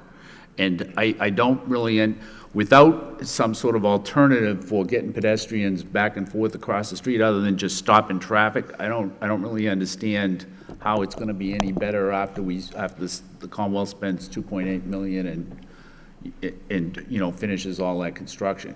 In other words, there's just no sense in doing all this, and we've been waiting a long time for it, but there's no sense in doing it if it's not going to make everything be a lot better than it is right now. And that intersection, probably more than any other intersection in the city, drives people crazy. Fully understand. It's just really, really bad. Not just for the number of accidents, but just the amount of traffic and the amount of time that you spend negotiating your vehicle through that intersection is, it's exasperating. Fully understandable. We want to do the right thing too. We don't want to make anything any worse. So we will, and I'll get as many answers as I possibly can from my traffic engineer. And we'll move forward with it. I'm sure the design was most likely vetted with a few town officials before it went anywhere else beyond us. So I'm sure their input was taken well, and we'll get it done, and we'll get some answers for you. Okay, thank you. Okay, thank you. Motion by Council Leahy, seconded by Council Martin, to send this, refer this to the Transportation Subcommittee, and invite state officials along with the city engineer and the construction company to have a good discussion as to the realignment, timing, and so many other questions that I suspect are going to come here tonight. Sure. All those on the motion? I'm sorry, Council Sure, I Leahy? just add one quick thing too.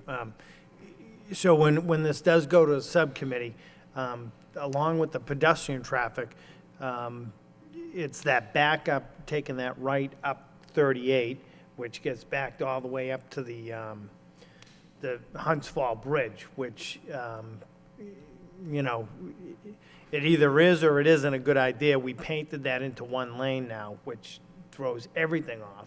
So I don't know, I don't know if that was a good idea for safety reasons or not, but it seems like traffic flowed better before we turned it into one lane. Yep. And then the same thing, if you're coming down VFW, trying to take a left to go up Bridge Street, that backs that whole lane up too. So there's gonna be a lot of questions, so we're hoping we gotta get that traffic Our flowing. temporary traffic management plan shows 2 lanes of travel in each direction, Okay. during construction, that is. Right, but when we're done, I would think we're gonna need 3 lanes of traffic. For a dedicated turn lane. We gotta do something with that Hunts Fall Bridge traffic, so, thank you. Council Martin? Yeah, I think what we want to know is what's going to be different, right? I mean, there's a lot of money being spent. I understand you're confident in the project, and I'm sure, it'd be properly staged and mitigated through the winter and all that. But when it's all said and done, how's it going to be better? And that's kind of really what we'd like more detail on. Okay. So, thank you. Fully understand. Thank you. Further questions, comments? Mr. Manager? Yes, I anticipated a PowerPoint presentation this evening, but I will make sure that the PowerPoint presentation with pictures showing before and after are at the subcommittee meeting. Thank you. I apologize, Mr. Manager. No worries, that's okay. I think this warrants a lengthy discussion with a lot of questions and what will change in the future. All those in favor of that motion signify by saying aye, and the opposed, that motion carries. The city manager will be in touch with you and other officials when we can set up another meeting with, we'll get a little bit more information. Thank you very Okay? much, sir. Thank you. Your Honor? Motion to accept. Sure. Are these on the motions? Motion responses, Council? Yeah, one other quick thing, did we accept the minutes? I've lost track. Yes, we did, Council. Okay, thank you. We can accept them again. So, entertain a motion to accept the communications from the city manager and place on file by Council Kennedy, seconded by Council Belanger. All those in favor signify by saying aye, and the opposed. Motion carries. These most responses are accepted and placed on file. We did 5.2. We did 5.3. Next item is a communication from the city manager, 5.4. City manager requests approval for out-of-state travel for 2 individuals from Division of Planning and Development. Motion to approve by Councilor Samaras, second by Councilor Rourke. Questions on these out-of-state travel? Roll call. Council Leahy? Yes. Council Martin? Yes. Council Mercia? Yes. Council Milonazo? Yes. Council Rourke? Yes. Council Samaras? Yes. Council Belanger? Yes. Mayor Elliott? Yes. Council Kennedy? Yes. 9 yeas. 9 yeas. Moving on to section 6. These are votes from the city manager. The first vote is a vote for a license agreement for an overhanging sign at 1981 Ramen Bar LLC, 129 Merrimack Street. Motion to waive the full reading by Council Milonazo, second by Council Mercia. All those in favor signify by saying aye, and the opposed. Motion carries. The second reading by title, Commonwealth of Massachusetts, City of Lowell, in City Council is a vote authorizing the city manager to enter into a license agreement with 1981 Ramen Bar LLC to encroach upon the City of Lowell property at 129 Merrimack Street, Lowell, Massachusetts. Questions, comments? Motion to approve by Council Martin, seconded by Council Leahy. Roll call. Council Leahy? Yes. Council Martin? Yes. Council Mercia? Yes. Council Milonazo? Yes. Council Rourke? Yes. Council Samaras? Yes. Council Belanger? Yes. Mayor Elliott? Yes. Council Kennedy? Yes. 9 yeas. 9 yeas. Agreement is accepted. Second vote from the city manager is a vote for another license agreement for an overhanging sign at Godwin's African Market at 134 Merrimack Street. Again, motion to waive this full reading as well by Council Leahy, seconded by Council Kennedy. All those in favor signify by saying aye, and the opposed. Motion carries. In City Council is a vote authorizing the city manager to enter into a license agreement with Ablavi Hongbeji, doing business as Goodwin African Market, to encroach upon the City of Lowell property at 134 Merrimack Street, Lowell, Massachusetts. Questions, comments? Move to approve by Council Kennedy, seconded by Council Belanger. Roll call. Council Leahy? Yes. Council Martin? Yes. Council Mercia? Yes. Council Milonazo? Yes. Council Rourke? Yes. Council Samaras? Yes. Council Belanger? Yes. Mayor Elliott? Yes. Council Kennedy? Yes. 9 yeas. Next item, moving on to section 7, orders from the city manager. We have an order for a 60-day trial of various traffic temporary experimental regulations. Motion to waive the full reading by Council Samaras, second by Council Rourke. All those in favor signify by saying aye. Any opposed? Motion carries. In City Council is an order pursuant to Chapter 266 of the Code of Ordinances, City of Lowell, Massachusetts, concerning Section 266-6 thereof entitled Temporary Experimental Regulations. Temporary traffic regulations are hereby implemented for a period of 60 days. Move to approve by Council Mercia, seconded by Council Milonazo.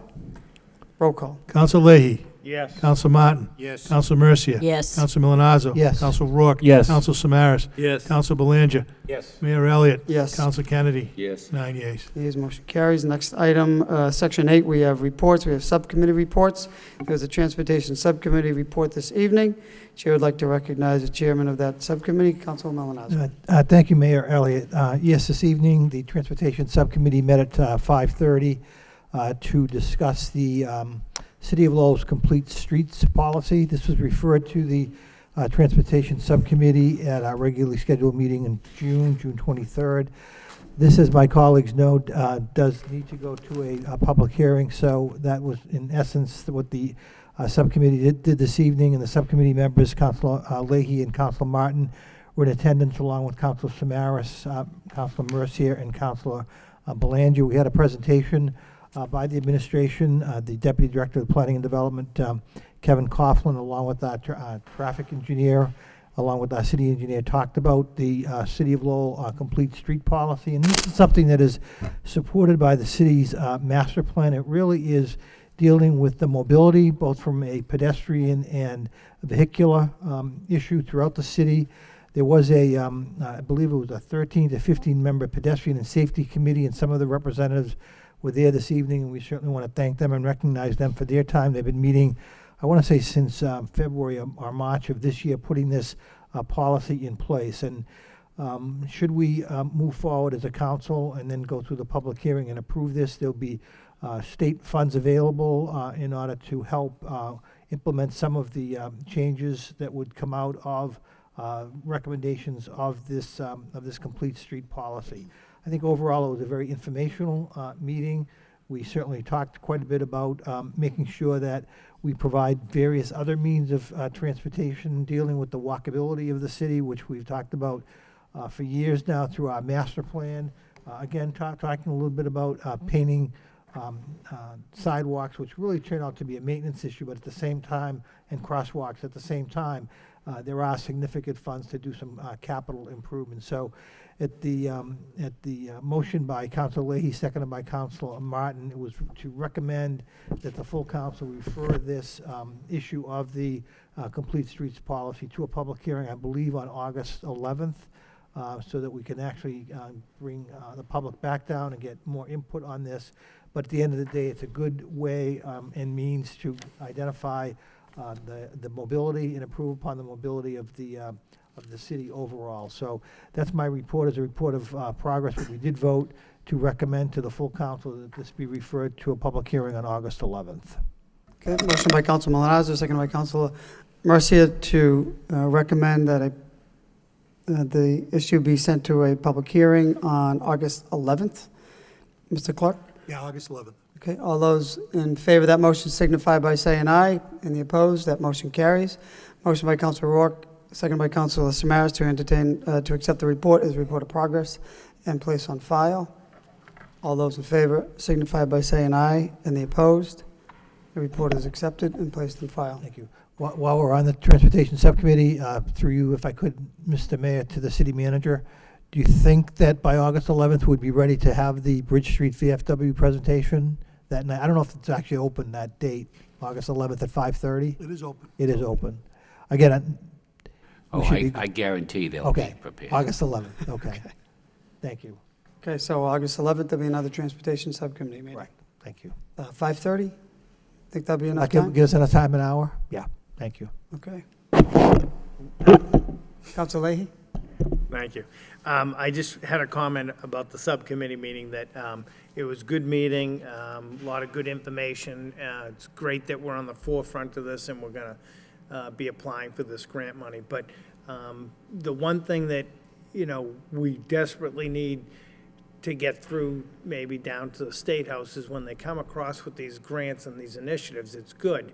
But they gotta give us, or maybe give us the flexibility to use this money for maintaining. So it's good that we're gonna, improve intersections and try to encourage people to use other forms of transportation. But if we want them to ride bikes and walk and go to the train station and stuff, they've got to give us some flexibility to use some of this money to maintain the painted lines and whatever, over the years. So whatever we can do as a committee, maybe to get that message down there too, would be important. But it is a good initiative. I'm glad that we're one of the first cities to take advantages of this, and a lot of hard work went into it, so. Thank you, Councilor. All set, Councilman Linazzo? All set. Okay, that concludes subcommittee reports. Any other reports, notices? Okay, moving on to petitions. We have, moving on to section 9.1, we have claims. There are 2 claims for property damage, 2 for personal injury. Motion to refer this to the Law Department by Council Belanger, seconded by Council Samaras for report and recommendation. All those in favor signify by saying aye. And the opposed, motion carries. Next petition is a miscellaneous petition by Penny Cartier, request installation of 1 handicap parking sign at 71 Lariat Street. Entertain a motion to refer this to the traffic engineer for report and recommendation by Councilor Rourke, seconded by Councilor Milanazzo. All those in favor signify by saying aye. And the opposed, that passes. Mr. Mayor, Councilor if there's no objection, could we bundle 9.4 through 9.8 into one vote? These are all requests for public hearings for poll locations by National Grid and Verizon North New England. A great idea, Councilor Kennedy. So motion to take 9.4, 9.5, 9.6, 9.7, and 9.8. They're all scheduled for the public hearing on the same date. Motion by Councilor Kennedy, seconded by Councilor Mercier to take these all at once. All those in favor signify by saying aye. Any opposed? That motion. I oppose. Motion. I just want to say again that, until they come forward and work with us, that I'll oppose this, so. You oppose sending them to a public hearing? These items are requested sent to a public hearing. All right, and then maybe at the public hearing, we'll make our case, yeah. All right, I'll send it and then speak up at that time. Okay. Thank you. Someone should be here for the 11th, so that's the time that we can make that point. So motion was made and seconded. All those in favor signify by saying aye. And the opposed? No opposed. Motion carries. Moving on to 9, that concludes section 9. We move on to city council motions. First motion of the evening by Councilor. If there's no objection, regrettably, I'd like to withdraw 10.1, motion 10.1, since it's a moot matter at this point, although I think it would have been great for the city. Apparently, there's people that think it would be great for Boston, so. Motion by Councilor Kennedy. I don't think it needs a second, does it, Mr. Manager, to withdraw? Just withdraw. Just withdraw. Motion is withdrawn, Councilor Kennedy. Moving on to item 10.2, Councilor Kennedy. Request city manager consider having the city administer efficiency funds accrued from the Community Choice Power Supply Program for the purpose of restricting the use of energy funds to Lowell users. Second by Councilor Leahy. Councilor Kennedy?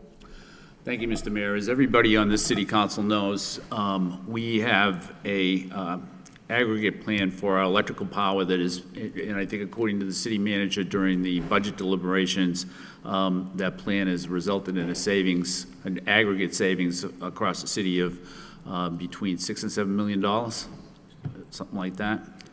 Mr. Manager? Through you to the councilor, $7.2 million. 7.2, close enough. And so one of the things that I considered was whether or not it might make more sense and provide more savings if the city were to try to do this on a regional basis with the surrounding towns. And in investigating whether or not that was a legitimate or sound motion, what I was told is that it probably would be very beneficial for the towns, the surrounding towns, but that Lowell itself probably wouldn't realize any more of the savings. However, there is a portion of everybody's bill that is set aside for efficiency funds. That's money that goes to audits and that types of things, and energy saving items. And so for phase 2 of the city's aggregate plan, we could take on the administration of those efficiency funds. Citywide, those efficiency funds are $6.7 million. Right now, that $6.7 million is dispersed by the power company throughout their marketing area. It's not exclusive to Lowell. If Lowell were to take on the administration of those funds, then what it would mean is that that $6.7 million would just stay in Lowell and would be used for Lowell properties.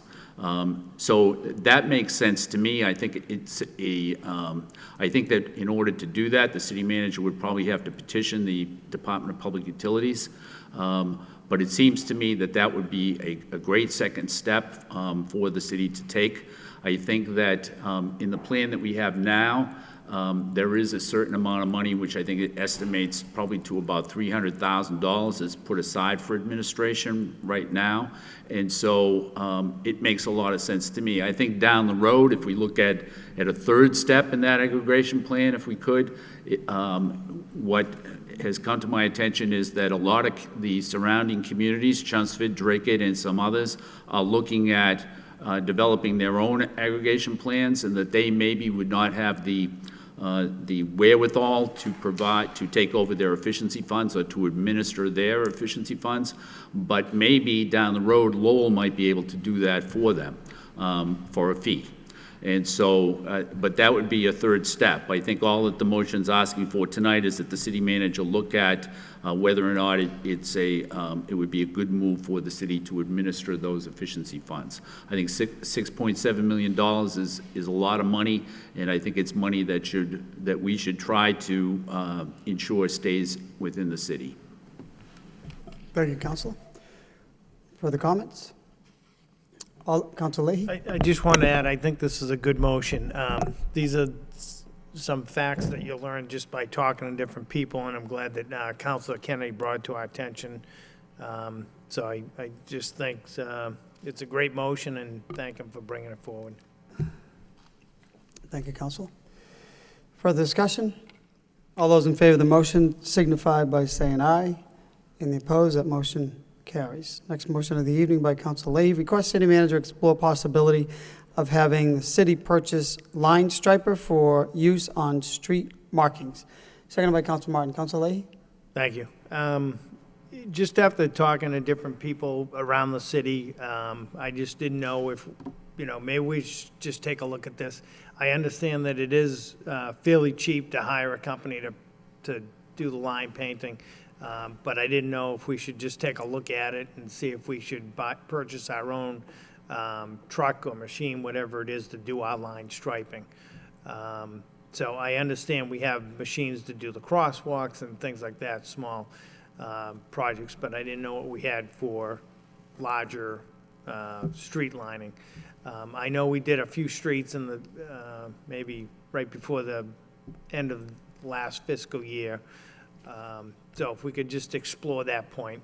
And I was going to ask you, you were very generous at the last meeting to Councilor Samaras, maybe you'd throw $20,000, $30,000 into the painting account, but I'll let that go until the report comes out. Thank you. Okay, thank you, Councilor. Further discussion on this motion? All those in favor signify by saying aye. Any opposed? That motion carries. Next motion of the evening by Council Leahy. Request city manager have proper department mark bus lane on Merrimack Street. Seconded by Council Belenja. Council Leahy? Yeah, thank you. Again, I didn't know if that's us or LRTA, but if the buses are going to be there, yeah, if we could clearly mark it, we won't get people parking there. Mr. Manager? That's us, and I've already talked to the transportation engineer that it should be done, so consider it done. There you go. Thank you. You didn't get your line striper, but you get your... Yeah, there we go. We I get get the lines. So. Okay, all those in favor of the motion signify by saying aye. And the opposed, that motion carries. Moving on to the next motion by Council Leahy. Request neighborhood subcommittee meet to discuss the use of placards versus the use of residential parking permits. Second by Council Kennedy. Council Leahy? Thank you. This came from a request from the Back Central Neighborhood Group again. I know that we've been doing a lot of work out there with neighborhood services, parking department. I asked, they asked me if I would put this on for the sake of discussion, see what we could come up for, to agree on for what would be best for the Back Central neighborhood. So if my colleagues would indulge me, we'll schedule a neighborhood subcommittee meeting, and we can try to figure out if what we have in place works, or if it's not working. We'll debate the issue, and hopefully we can come up with an agreement that we can all live with. Thank you.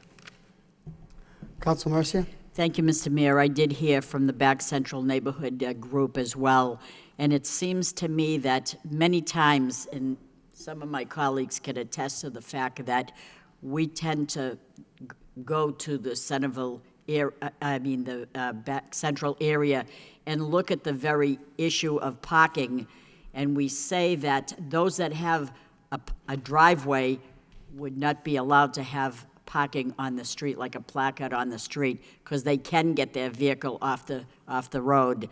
But it seems that there are condo units with parking available, and yet they're still on the street, and those that need to use the street that have no driveway or anywhere to park their car are not able to park near their home, but further away.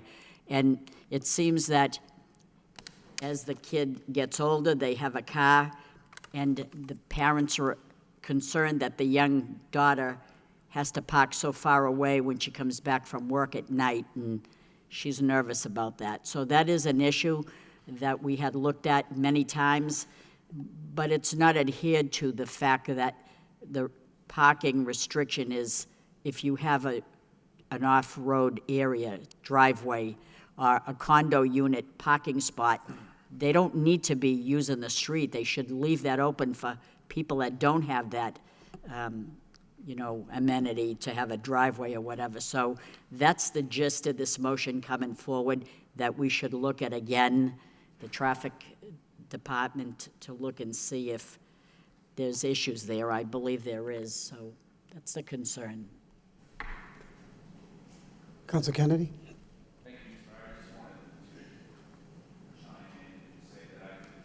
Yeah, I think this is a good motion too, and just to point out, as I'm sure every member of this city council knows, that we do have neighborhoods that have narrow streets, and there's a portion of the Back Central area that has very narrow streets. There's a portion of West Centerville that has narrow streets, and I think that in those neighborhoods, the parking system that we have now with the cards maybe just doesn't work all the time, or doesn't work for everybody, and that maybe the neighborhood subcommittee should look at whether or not there should be different criteria for giving out those cards in those areas, different than it would be in other neighborhoods where the streets are wider, just so that we can be fair and equitable to everybody that lives in those neighborhoods and that struggles with just how narrow those streets are. And what you find, I think, on a lot of those narrow streets is, in addition to the streets being narrow, there's not a lot of street frontage for each of the houses, which just exasperates the problem even more. So I think this is a good motion, and that it's good to take another look at this.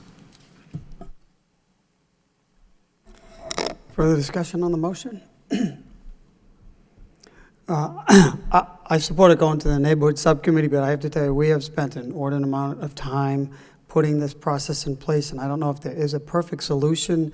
I have to say, I'm nervous if we're going to look at changing this. If we can, the city went through quite a bit of an expense to go through the new placards and setting up a system citywide. So if there's some way to improve it or address it or even enforce that in that area, I would be more inclined to think that. But this has been a recurring problem, at least since I've been on this council for 18 years, and there's at least a system in place. So maybe we can tailor it to address the concerns in that area, and I'll support your motion to have a discussion about it, but there's just no easy solution to this. And I mean, I'm not in favor of wiping out the placard system because we've spent hundreds of hours on it, but if maybe there's something that we can do to make it better, that. Yes. Council Mercier? Thank you, Mr. Mayor. I don't think the gist of the motion was to wipe it out and start again. I think it was a measure of enforcement.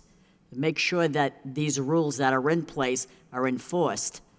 And maybe it's just a isolated few individual area, spots Well, that we I could think we're just looking target. at, there's one to change from placards to stickers?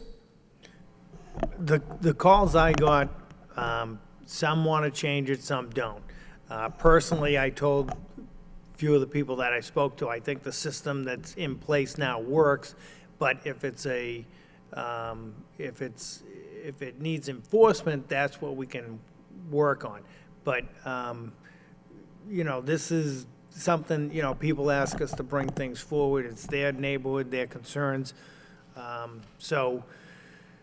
We'll bring it forward, we'll talk about it, we'll look at the pros and cons. My intention isn't to wipe out the placards, but, Okay. just to try to Make it better. make it right? better. Right. Yeah. People know their neighborhoods better than we do, Sure. so, okay. Councilor Samaras? Mr. Mayor, just to add to that, I received a number of calls, and I've attended a number of those meetings, and I think what it is, it's a lot of frustration. So, I mean, a lot of it's looking at enforcement and other issues. So I understand what you're saying about changing the system, but they have to be listened to. I mean, it's that type of a neighborhood, for a lot of frustrated people, so I don't think it costs us anything. No, to not at really all. listen. No? No, Could I just add to this, could we, before the next motion, could we include 10-6, 10-13, 10-16 together? yeah, absolutely, absolutely. So, no, let's, absolutely, don't get me wrong, I think we should listen to them. Just concerned, we get a little nervous when we start talking about stickers versus placards. Any further discussion on this motion? Seeing none, all those in favor signify by saying aye, and the opposed is going to the Neighborhood Subcommittee. And Council, will you be reaching out to the neighborhood organization or in conjunction with the manager for this meeting? Yes, Okay. yeah. Thank you. Next motion of the evening by, Councilor Samaras wanted to take, motion to suspend and take item, which one item? 10-6, 10-6. 10-13, and 10-16. 10-13 and 10-16 together, all relative to jaywalking, skateboard, bicycling, and Councilor, I'll read all three motions. All those in favor of taking the motions together signify by saying aye. It was motion by Councilor Samaras, seconded by Councilor Rourke. All those in favor signify by saying aye, and the opposed, motion carries. First motion by Council Belanger, request city refer jaywalking ordinance to the Public Safety Subcommittee for review and discussion. Second motion by Council Samaras, request city manager report on enforcement of city ordinances such as bicycling, skateboarding, and jaywalking. Motion by myself, request city manager have police superintendent address jaywalking in the downtown. Taking them all together, motions don't require a second, so we'll go in order. Council Belanger, Council Samaras, and my motion speaks for itself. Thank you, Mr. Mayor. I think obviously we've all heard a lot of buzz from constituents regarding jaywalking, seeing that there are 3 motions on the floor tonight from 3 separate councilors. It's a problem along with what Council Samaras has brought to the table as well, the bikes and skateboards on sidewalks. These 3 kind of go hand in hand, if you will, small nuisance crimes. But first I want to start off by saying overall, in the grand scheme of things, I think Superintendent Taylor and the police department are doing an outstanding job at this present time. I really do. But as nationwide, what's going on, it seems like a lot of cities are sort of backing off the way things are in DC and Baltimore and whatnot with all the turbulence, and I understand. But I don't want Lowell to go down that road. Okay, we're doing great. We're making such great gains in public safety. And these are, again, small nuisance crimes, but nonetheless, this council worked very hard last year. Councilor Samaras made a motion about bikes and skateboards on sidewalks, and there's an ordinance in place now. A year ago, there was no tool in place for the police to do anything. They couldn't confiscate bikes or skateboards. Now they can. I mean, it's a last resort. I don't want to go that route, but there seems to be a lot of abuse. Now that the weather's here, I'm hearing all sorts of complaints from businesses and residents about the jaywalking. How it contributes to a lot of things. Traffic congestion, when people are going to stop abruptly, if you will, which we've all seen from time to time. It's a public safety issue, and it also contributes to panhandling. What they're doing is at red lights, they'll walk right up to vehicles, and I'm hearing a woman told me a man put his head right in her vehicle. He puts his head in the vehicle, looking around. I mean, this is becoming too much, and something needs to be done. Again, in the grand scheme of things, we have to be happy, but these small nuisance crimes, I think, are building. Maybe we're all on the big picture type. Maybe that's where our focus is a little bit. I'm not going to say we should back off from that, but these things are getting out of hand. These kids on bikes, these individuals are getting more and more brazen as we don't do anything. Now, across the country, throughout these cities I mentioned, crime is skyrocketing because police are backing off. And I just don't want to take that route. I know it's a difficult situation for these men and women who are on the streets. I know it's a very difficult situation. But I don't want to sit and do nothing. You cannot just sit and let this problem go on. We've heard it. We've all heard it, obviously, with the amount of motions that are on the floor tonight. Something needs to be done, a tactical approach, if you will. I'm not saying we need to get over-aggressive, but we need a small tactical approach to curb this problem. And perhaps we may refer this to the Public Safety Subcommittee. I'll put that motion on the floor at this time as well for further discussion with the superintendent and some downtown neighborhood groups perhaps, and throughout the city. It's a problem all over the place. So that's my feeling that, we do need to do something about this and not just let it go. So that's my thoughts, Mr. Mayor. I'm anxious to hear my colleagues' comments. Thank you. Thank you, Council. Thank you, Council. Councilor Samaras? Thank you, Mr. Mayor. Now, when I looked at this, I think a lot of us have received some complaints or concerns about jaywalking. When you talk about jaywalking, a number of years ago, I can remember an article or an editorial by Mr. Campanini on the problems of jaywalking. I even brought it up at the high school because they're concerned about high school students, but it wasn't just high school students. And I found most of my seniors complaining about jaywalking themselves, rushing to class. Jaywalking's a problem, but we have a number of ordinances, Mr. Manager, such as jaywalking or bikes on sidewalks. And I don't believe we can expect the police to do it all. They've been doing a wonderful job. They've stepped up to the plate and have handled a lot of issues that have been a concern to our citizens regarding safety. But we're talking about nuisance value here and that type of thing. So I'd ask the manager to work with Chief Taylor in talking about what type of educational programs could we develop. In other words, should we use LTC to do some skits about the problems of jaywalking? You see people on their phones just walking out in the street and daring you to hit them. They don't want to be hit, but it's like that. Whether it's bikes or skateboards, but these are nuisance concerns, and many cities have this, but I think there's a solution. It's just not saying to the police or any more policemen, it's how do we educate the public to understand this process. I think it can be done, but we need cooperation from everybody. Thank you. Thank you, Council. If there's no objection, I'll just make my comments very brief from the podium because much has been said. I know this has been a long-standing issue. In fact, I believe Councilor Mercier brought this up a number of years ago, so it continues to be a recurring problem, and it's getting worse. There's more people downtown. There's more traffic. We have new traffic patterns, and it's dangerous. It's certainly a danger. Certainly the motorists, you never know who's just going to jet out from the side. So I do think that we need to do some enforcement, Mr. Manager. I support the motions, and those are my comments. Council Mercia? Thank you, Mr. Mayor. You are right. There was some years ago when we did have a motion on the agenda. I brought it up. Many others brought it up at the time. It seems that there are people that just, I don't know if they're oblivious to what's going on around them, but they just walk out like, I don't care if you hit me. It's that attitude that they have. And it's annoying because it scares you half to death when someone will walk right in front of your car, not even, you don't even mind that they're in the lines. They're just dotting out everywhere. So some years ago, former superintendent of police, Ken LaValle, he said, let's reverse that.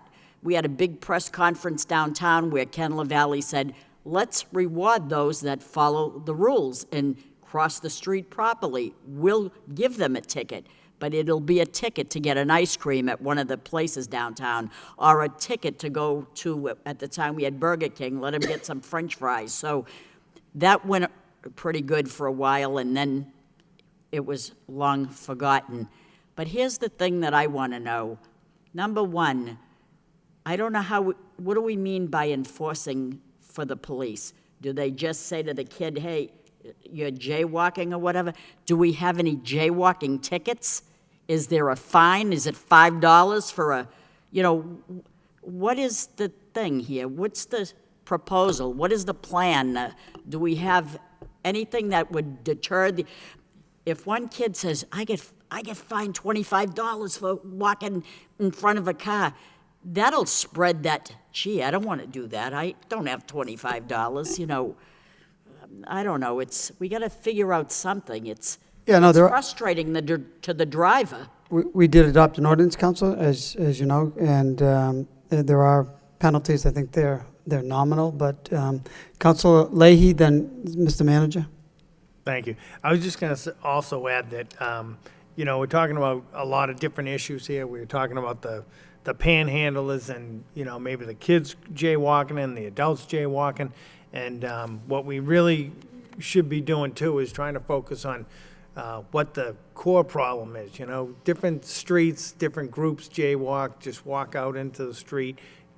So we should take a look at that also and try to figure out, how to help the solution so these people aren't just walking all around and walking into the street. And if they're hanging out at a certain location, educate them there on, or try to help them, or try to just get them out of the street, basically. We've talked about this for years, and we talked about the different types of solutions, the tickets for doing good things, educating the kids at the high school, but we really have to try to look at the core problem, why they're coming out. I mean, it's like you said, over on Appleton Street, they're walking out for different reasons. Over by the old Zayas Plaza, they got their headphones on, and they walk out in front of you, and it's your fault. And then, downtown, it could be younger kids. So, we really need to look at the whole picture here and try to do something. Thank you. Thank you, Councilor.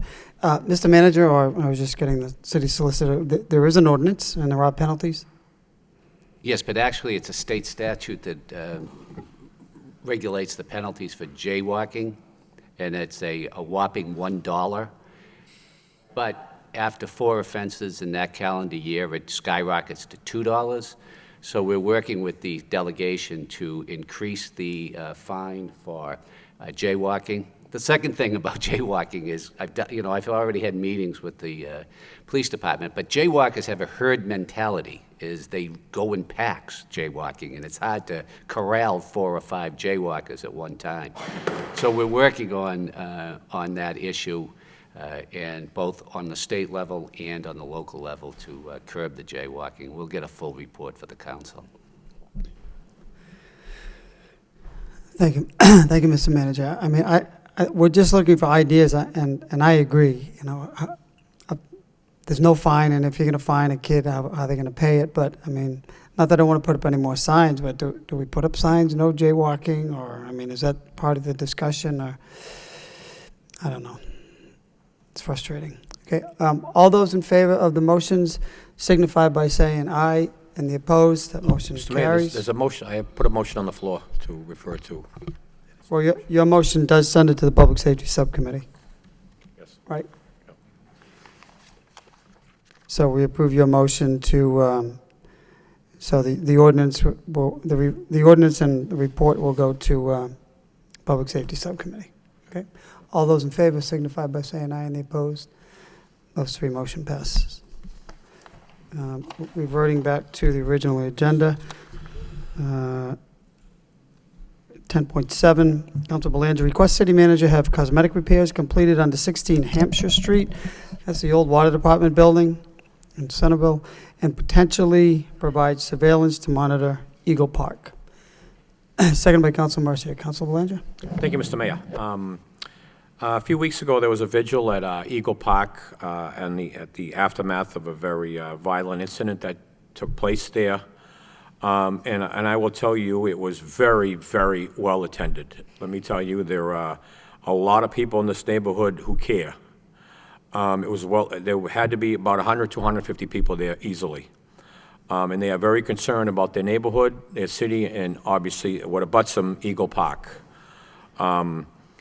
And one thing that was brought to my attention was the condition of what is called the old water department building on Hampshire Street, which is rather dilapidated. I know this might be something in the mix, I don't know, but if, for the time being, if we could give it a little cosmetic cleanup, if you will, that is repair any broken windows, at least board it up, paint, clean, make it can look better than it is now. I know there's no sense going in underneath, undertaking a major overhaul, but we can do better than it's in the condition it is now. It's just breeding more corruptness and other illegal activity down there.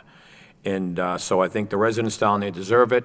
And so, Mr. Mayor, through you to the manager, if you could address that building and see what the plan is. And again, especially in the time being, if we can spruce it up a little bit, Mr. Manager, I'm not talking about a big overhaul here, but a cosmetic, just to make the aesthetic a little more aesthetically pleasing than it is. And along with that, I know we've received grants for surveillance. The residents are saying, the bad kids have literally scared away the good kids in this park, and that's not going to happen. So, police have beefed up presence there, no doubt about it. They've done a great job in that sector. But maybe we can even further enhance that through some surveillance on that building to monitor the park, especially in the evenings. I know we improved some lighting there, but I think we can do a little cleanup and offer some surveillance. That park and that neighborhood will clean up immensely. I think that's well within reach. We're not talking about a lot of dollars here. So I think it's very achievable, Mr. Mayor. So thank you. Thank you, Council. Further discussion, Council Leahy.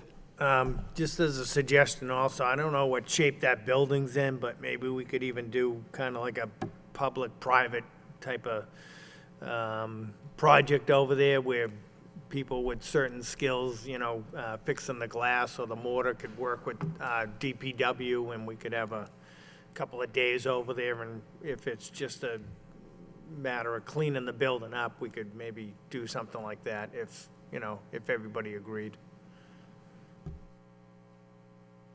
Thank you, Council Leahy. Further discussion on this motion?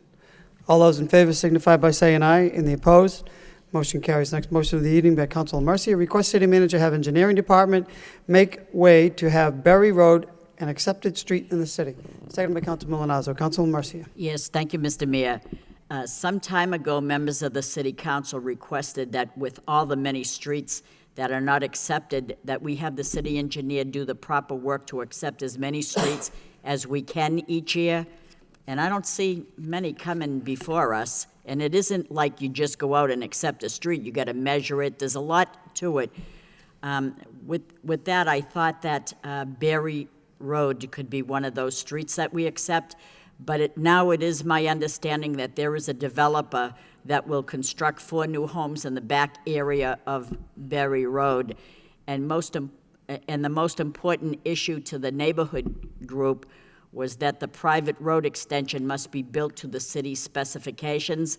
So having said that, I hope that we, as the city, have the proper officials to oversee the work that will be done to fully guarantee that the developer is in compliance with the laws in effect, as well as to the satisfaction of the neighborhood as was promised.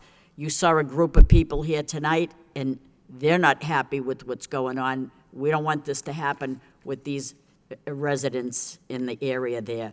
It is also my understanding that Berry Road has never been accepted, and it's long overdue to ensure services, maintenance, and safety for the residents.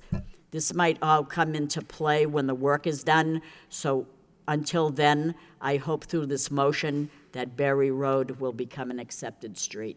This is just the motion. I think that's important. I don't see any coming up our way. I don't recall when the last time, and former Councilor Joe Mendonça did have that issue too as well, that we thought it's not easy to accept a street. There's a lot of measurement and there's a lot of time that goes into it, and I know we don't have the wherewithal with the staff to go out and take them out of the office and put them on a street, but this one here, I think we should give priority with, and it's very important. Thank you. Thank you, Councilor. Further discussion, Councilor Belanger? Yes, thank you, Mr. Mayor. I'll be brief. I think it's a great motion by Councilor Mercia. There was planning board approved a rather large-scale, conditionally approved, if you will, a rather large-scale project on Berry Road, which includes 4 homes and a recovery home for opioid-addicted women ages 18 to 26, which is there's a tremendous need for in our city for that, and it's subject to becoming an accepted road. So I do appreciate Councilor Mercia bringing this to the table, and I'd like to see it happen sooner rather than later, because it is a big undertaking, as she alluded to. So I support the motion. Thank you very much. Thank you, Councilor. All those in favor of the motion signify by saying aye. Any opposed? Motion passes. Next motion of the evening by Councilor Milonazo. Request city manager have city engineer update the city council on the new parking lot paving regulations issued by DEP regarding storm water runoff. Second by Councilor Rourke. Councilor Milonazo. Thank you, Mr. Mayor. And I had a conversation with City Engineer DeMayo this evening, and she told me that this actually is a regulation that went into place in 2008. So I apologize. I thought it was something new, only because people who do own large retail centers with large parking lots have indicated to me in Lowell and outside of Lowell in my day job that they're not paving the parking lot because it's costing them too much to deal with these new DEP regulations. And I guess it has to do with either the number of spaces and or the square footage of the parking lot. So again, I'm looking for some information what the threshold is and whether or not, once we get that information, if there's any relief that we can bring to some of these property owners. That's the gist of the motion. Thank you. Thank you, Councilor. I've heard the same thing, Councilor, so this is a good and timely motion. Further discussion on this motion, comments? All those in favor signify by saying aye. Any opposed? Motion passes. Next motion of the evening, 10.10 by Councilor Samaras. Request city manager report on what is being done to monitor the South Common and other parks after closing. Second by Councilor Rourke. Councilor Samaras. Thank you, Mayor. Mr. Mayor. To the manager, you see many of our parks should be closed after sunset. But I think what we're finding, especially in the South Common, that some of our homeless are taking up residence in that area. And if you go by the Rogers School, the fence below towards the park, you'll find bedding, sheets, all that type of material, and needles and things like that. So I think there are 2 issues. One, how do we get those people into areas, homes that do have beds for them? I mean, we know that those are available and they need help. So do we use the police or do we use some of the nonprofit agencies that come into the park to help? Because the second issue is we need to ensure that those parks are available for our children and for the adults who use those as activities, and that they're safe for them. The two can coexist. So I'd like to see what can be done regarding the homeless that are in, especially the South Common, but also we should look at all our major parks, because this is where our children play, this is where adults within the community use it for exercise and, and relaxation. So I'd like to see that happen. Thank you. Thank you, Council. Further discussion on this motion, Council Belanger? Yes, thank you, Mr. Mayor. I think this is a great motion. Over the weekend, I worked with a young lady who was a lifeguard at South Common, and she has some horror stories, to say the least. This is unfair. We have Bishop Markham there. These are our inner city kids, and the South Common is their backyard, and they deserve more. This park needs to be cleaned up. No two ways about it, and this is one way to go about it. So I support Councilor Samaras' motion. Thank you very much. Thank you, Council. Council Mercier? Thank you, Mr. Mayor.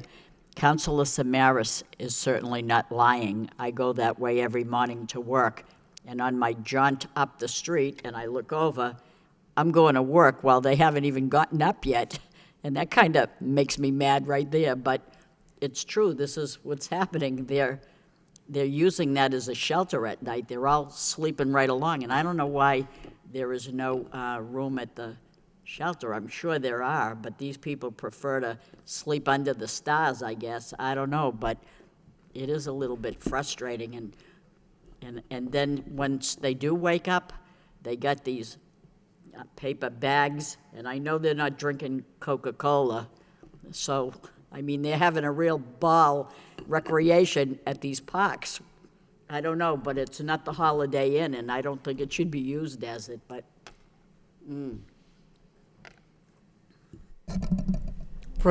Further discussion on this motion? Seeing none, all those in favor signify by saying aye, and the opposed, motion passes. Next motion of the evening by Council Samaras, request city manager notify National Grid regarding the temporary telephone pole that needs replacement on Highland Avenue. Second by Council Leahy. Thank you, Council Councilor Samaras. Leahy. As you know, there are sometimes when something happens to a pole, they put a temporary pole in there, which is typical, and they attach the old pole to it. What that is on Highland Avenue is an eyesore and a safety issue. So, Mr. Manager, I'd just like to ask you, pardon, about What address, Highland Ave? 70 Highland Ave. So it's been there for about a year. It's an eyesore, and just ask that you look into that. Thank you. Thank you, Council. Further discussion on the motion? Council Leahy? Thank you. Just, again, just to point out, through this motion, it's just, they don't seem to care to take care of these poles for us. There's 2 poles still on Andover Street that Councilor Marty Laurie brought up. So, again, this is a good motion, and we have to hold them accountable. It's our city, and we want it to look good. And I'm sure if they lived next to it, the pole would be out. Thank you, Council. Further discussion on the motion? All those in favor signify by saying aye, and the opposed, that motion passes. Next motion of the evening by Council Samaras, request city manager request of state delegation to override a veto by Governor Baker which cuts funds to the Massachusetts Cultural Council. Seconded by Councilor Mercier. Councilor Samaras. Thank you, Mr. Mayor. I just want to keep the city manager busy. No, Mr. Manager, I'd like you to ask the delegation, if possible, to look if they can override a veto made by Governor Baker regarding funding to the arts, humanities, science through the Mass Cultural Council. He cut the budget by $2,370,000. And when we had tonight, we had Mr. Ostis talking about the Cultural Council in Lowell, and they're giving away $55,000 to help make Lowell a better place. As an example, that would be cut by 10% with this budget cut. And these are some things that we have to look at. There are many important things to do. There are many, our budget at the state level, our budget at the city level cannot sustain all the things that we'd like to see happen. But when we talk about this type of a budget, it's really not a lot of money, and it speaks to the quality of life in the city of Lowell. So, Mr. Manager, if you can ask our delegation to possibly override this veto, that would be very helpful. Thank you. Mr. Manager? I'm told that the legislature is going to be taking up these overrides in the next couple of days, so I'll make sure that we track this one as one of the overrides. Thank you. Further discussion on this motion? Seeing none, all those in favor signify by saying aye. And the opposed, motion passes. Next motion of the evening, 1013 we took up. Next motion, Council Martin, request city manager report on status of property at 234 University Avenue. Second by Council Leahy. Council Martin? Thank you. This is a, I don't know what's going on with my microphone, but this was a fire a couple of years ago at this property, and it appears the building's not habitable, and some neighbors have been patient but are getting concerned about what the plan is. Thank you, Council. Further discussion on this motion? Seeing none, all those in favor signify by saying aye. And the opposed, that motion passes. Next two motions of the evening, we already took up two of them by myself. So, Council Lee, would you come and take the chair?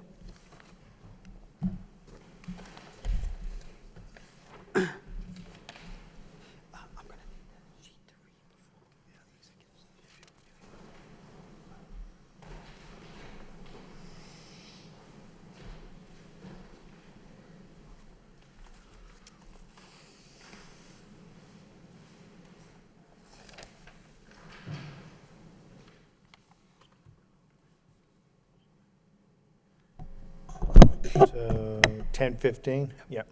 So 10:15, motion by Mayor Elliott, city manager have city engineer contact National Grid to repave section of Westford Street that was opened to install gas lines. Seconded by Councilor Kennedy.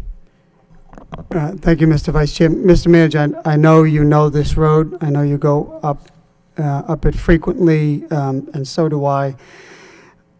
I know companies have to put up a performance bond when they do the work, and I know the regulations are governed by the state with trench work, and the utilities are opposed to doing a curb to curb. However, the statute also says they have to return the road condition to how it was before they opened it up, and this one's not even close. I mean, I guess last week when we were talking about Varnum Avenue, and there's extensive repair that has to take place, for quite a distance, and it's a result of a utility installation. And this is a long span. So the request is, I guess it would be a request if A, did we release the performance bond, and secondly, can we get them to come back and do a much better job than they did? So that's the gist of the motion. I know you're aware of it, Mr. Manager, but. Sure, Mr. Manager. Thank you. As a matter of fact, that is going to be paved now. It's in the process. They've already started. It's going to go from School Street, the repaving of Westford Street from School Street all the way to Stedman Street. Okay. They've already started some of the traffic realignment in Couple Square. Yes. And the entire length of Westford Street will be paved all the way to Stedman Street. And is National Grid paying for that, or is No, that the we're city? paying for it, because what we did is that we requested, we were going to pave Westford Street anyway, and we requested any utilities that needed to have work done to go out and do the work, because there's a moratorium on digging a paved road. I think it's for 5 years after we do it. So we requested any utilities to do their work. I agree that they did a terrible job bringing it back to its original condition, but it is going to be rectified by us. Okay, thank you. Any further discussion? If I may, can I just ask a question, Mr. Manager? Does that make us, the city, do we incur any extra costs because they did such an awful job? No? No, not really, because we'd have to mill it anyway and then repave it, so it's really not any extra cost. Okay, thank you. So all those in favor of the motion, say aye. Motion passes. Next motion, last motion of the night. 10/17, met by Mayor Elliott. Request city manager provide report on total expenditures this year for buyback, sick leave, and vacation time. Seconded by Council Belanger. Mayor Elliott? Thank you. I know this is a recurring problem. I know that we have discussed this in the past. I know we're making some progress. Slow process. I have filed this motion in the past to try to address buyback sick because it's a burden to the taxpayers. It's an outdated benefit that was adopted to curb abuse of sick time. I understand that. But I think in this day and age where, we're looking to save every penny we can through energy conservation and, we're talking about regionalization and, we're doing our job. We're trying to stretch every dollar that we have, increase public safety. That being said, we've made some progress. I understand all new employees as part of the contracts, including your own, Mr. Manager. We negotiated a contract or a memorandum of understanding with you and the new superintendent and any new employees for a number of years now are not entitled to buy back sick. That being said, on the city side, there is a cap of $20,000, $30,000 for public safety employees. It's not the best situation, but at least there is a cap. On the school side, there is no cap, and we have to, we're in negotiations, Mr. Manager. I know you are with the city unions, and we are with the school department. And these are some of the costs that we just cannot continue to afford. How do we go about it? I think we're going to have to be creative. I know we have to negotiate. But last year, in fiscal 14, the city spent $1.1 million for these buyback costs. And this year, we're at $1.7 million. The city side was $1.5 million, and then in FY14, and now and $1.1 million in FY15. So the costs continue to go up. We see level funding from the state with local aid, and it's time that we have to just take some measures to try to reduce these costs. We have a levy going up every year. We try to hold the line on taxes, and right off the bat, we're spending, almost $3 million in buyback sick costs. So I know we have to work with the unions, and that means working with the unions and all the employees. I know other governments, state government, federal government, they're eliminating these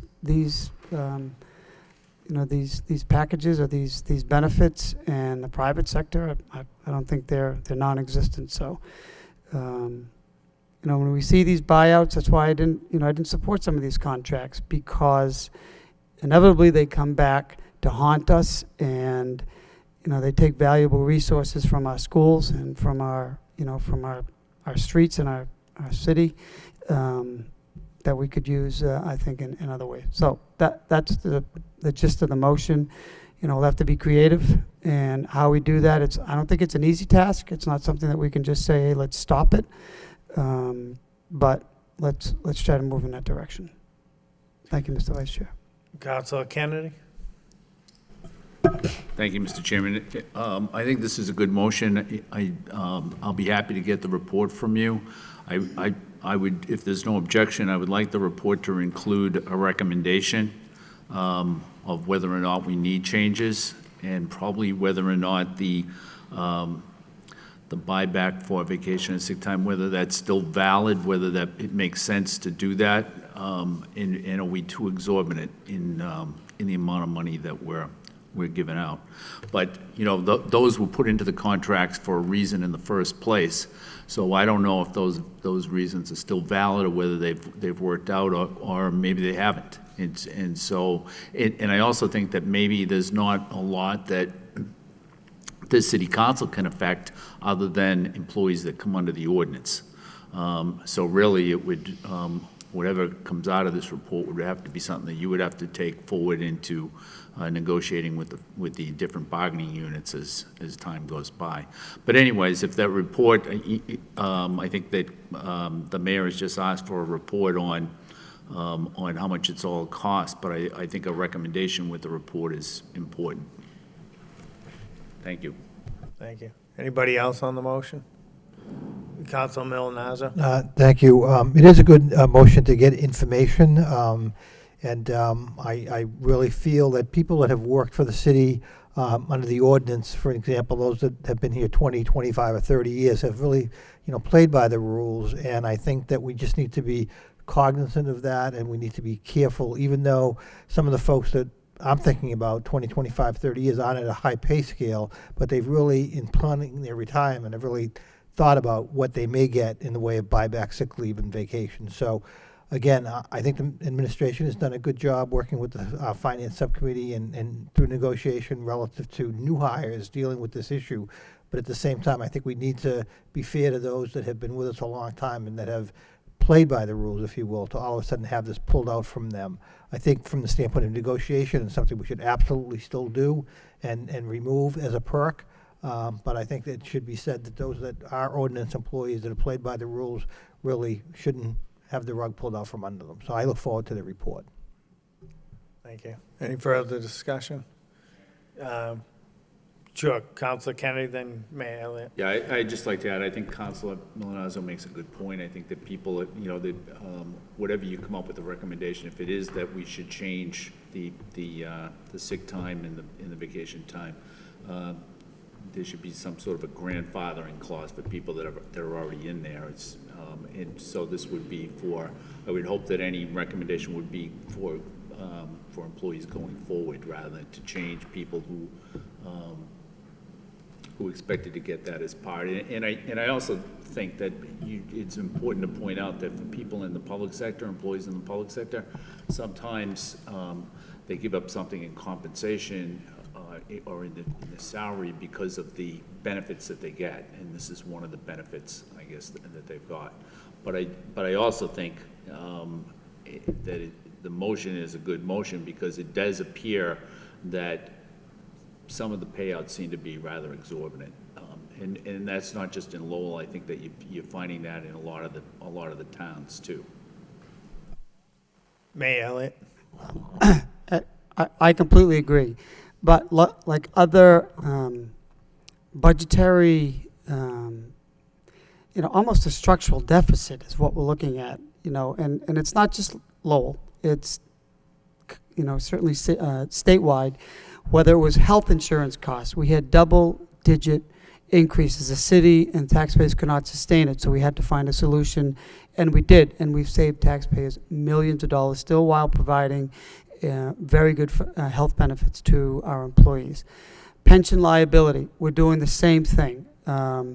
New members coming in have to pay a higher percentage, so we have to think outside of the box and come up with a solution that is fair, equitable to the employees as well as the people paying the bills, and I think that we can. And whether it's through collective bargaining and negotiations and discussions, certainly I think we have to look at a cap on the school side. I know that, we sort of get laughed at when that comes up, but why, if we're talking about fairness, let's be fairness across the board. It's fair to city employees, so we've got to look at both sides of the aisle and say, we've got to start looking at this when the city is doing our job to fund education at its 100% requirement. And we need those monies to go to other areas, not just salaries and wages. We need it to go to technology. We're way behind the curve in technology in some areas and textbooks and things like that. So I think there has to be a balance. And you and I, Mr. Manager, are in mediation. We're spending hours and hours and hours, and we have to effectuate some change. And I think this is a good time to try to do that. So thank you, Mr. Vice Chair. Sure. Councilor Martin? Thank you. I'll look forward to the report, but I do think we have made some efforts in this area, and I do think some of the existing contracts, in fact, are encouraging people to make use of their time as it accumulates, so that we're not faced with these huge payouts at the time of retirement. Certainly, there were people that were grandfathered into that system, and I think that's part of why we've had high payouts in recent years. But I think part of that, too, is to sort of get rid of this liability long-term. So I'd be interested in it, whether there are recommendations, but also what's in there now and what the projections look like long-term, because I think we've been aware of this problem for a while, but I think there have been some steps implemented to try and deal with it. Thank you. Just as a side note, too, a few years ago, I know on the school side, the administration did, they capped their sick time and vacation time.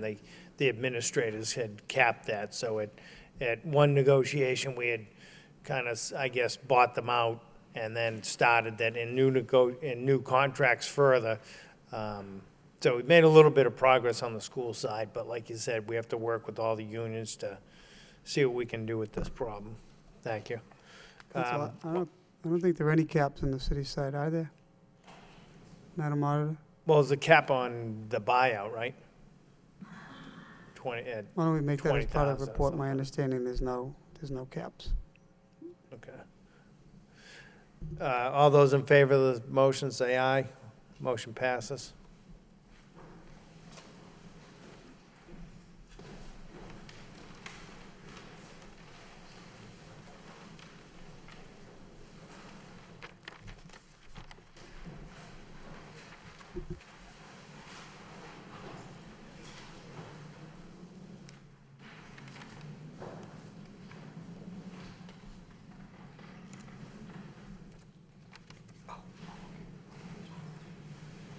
Yep. That concludes the regularly scheduled business. We have City Council executive session. And this is under,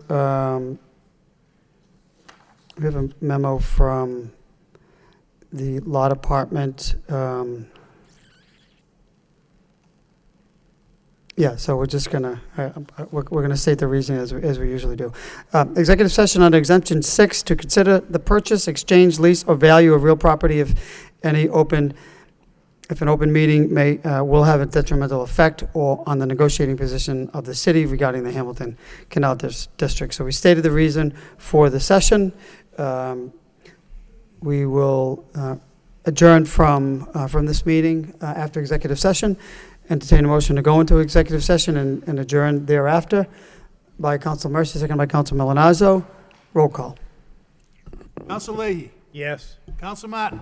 Yes. Council Mercia. Yes. Council Milanazzo. Yes. Council Rourke. Yes. Council Samaras. Yes. Council Belanger. Yes. Mayor Elliott. Yes. Council Kennedy. Yes. 9 yeas. 9 yeas, motion carries. This meeting, we will go into executive session and adjourn thereafter.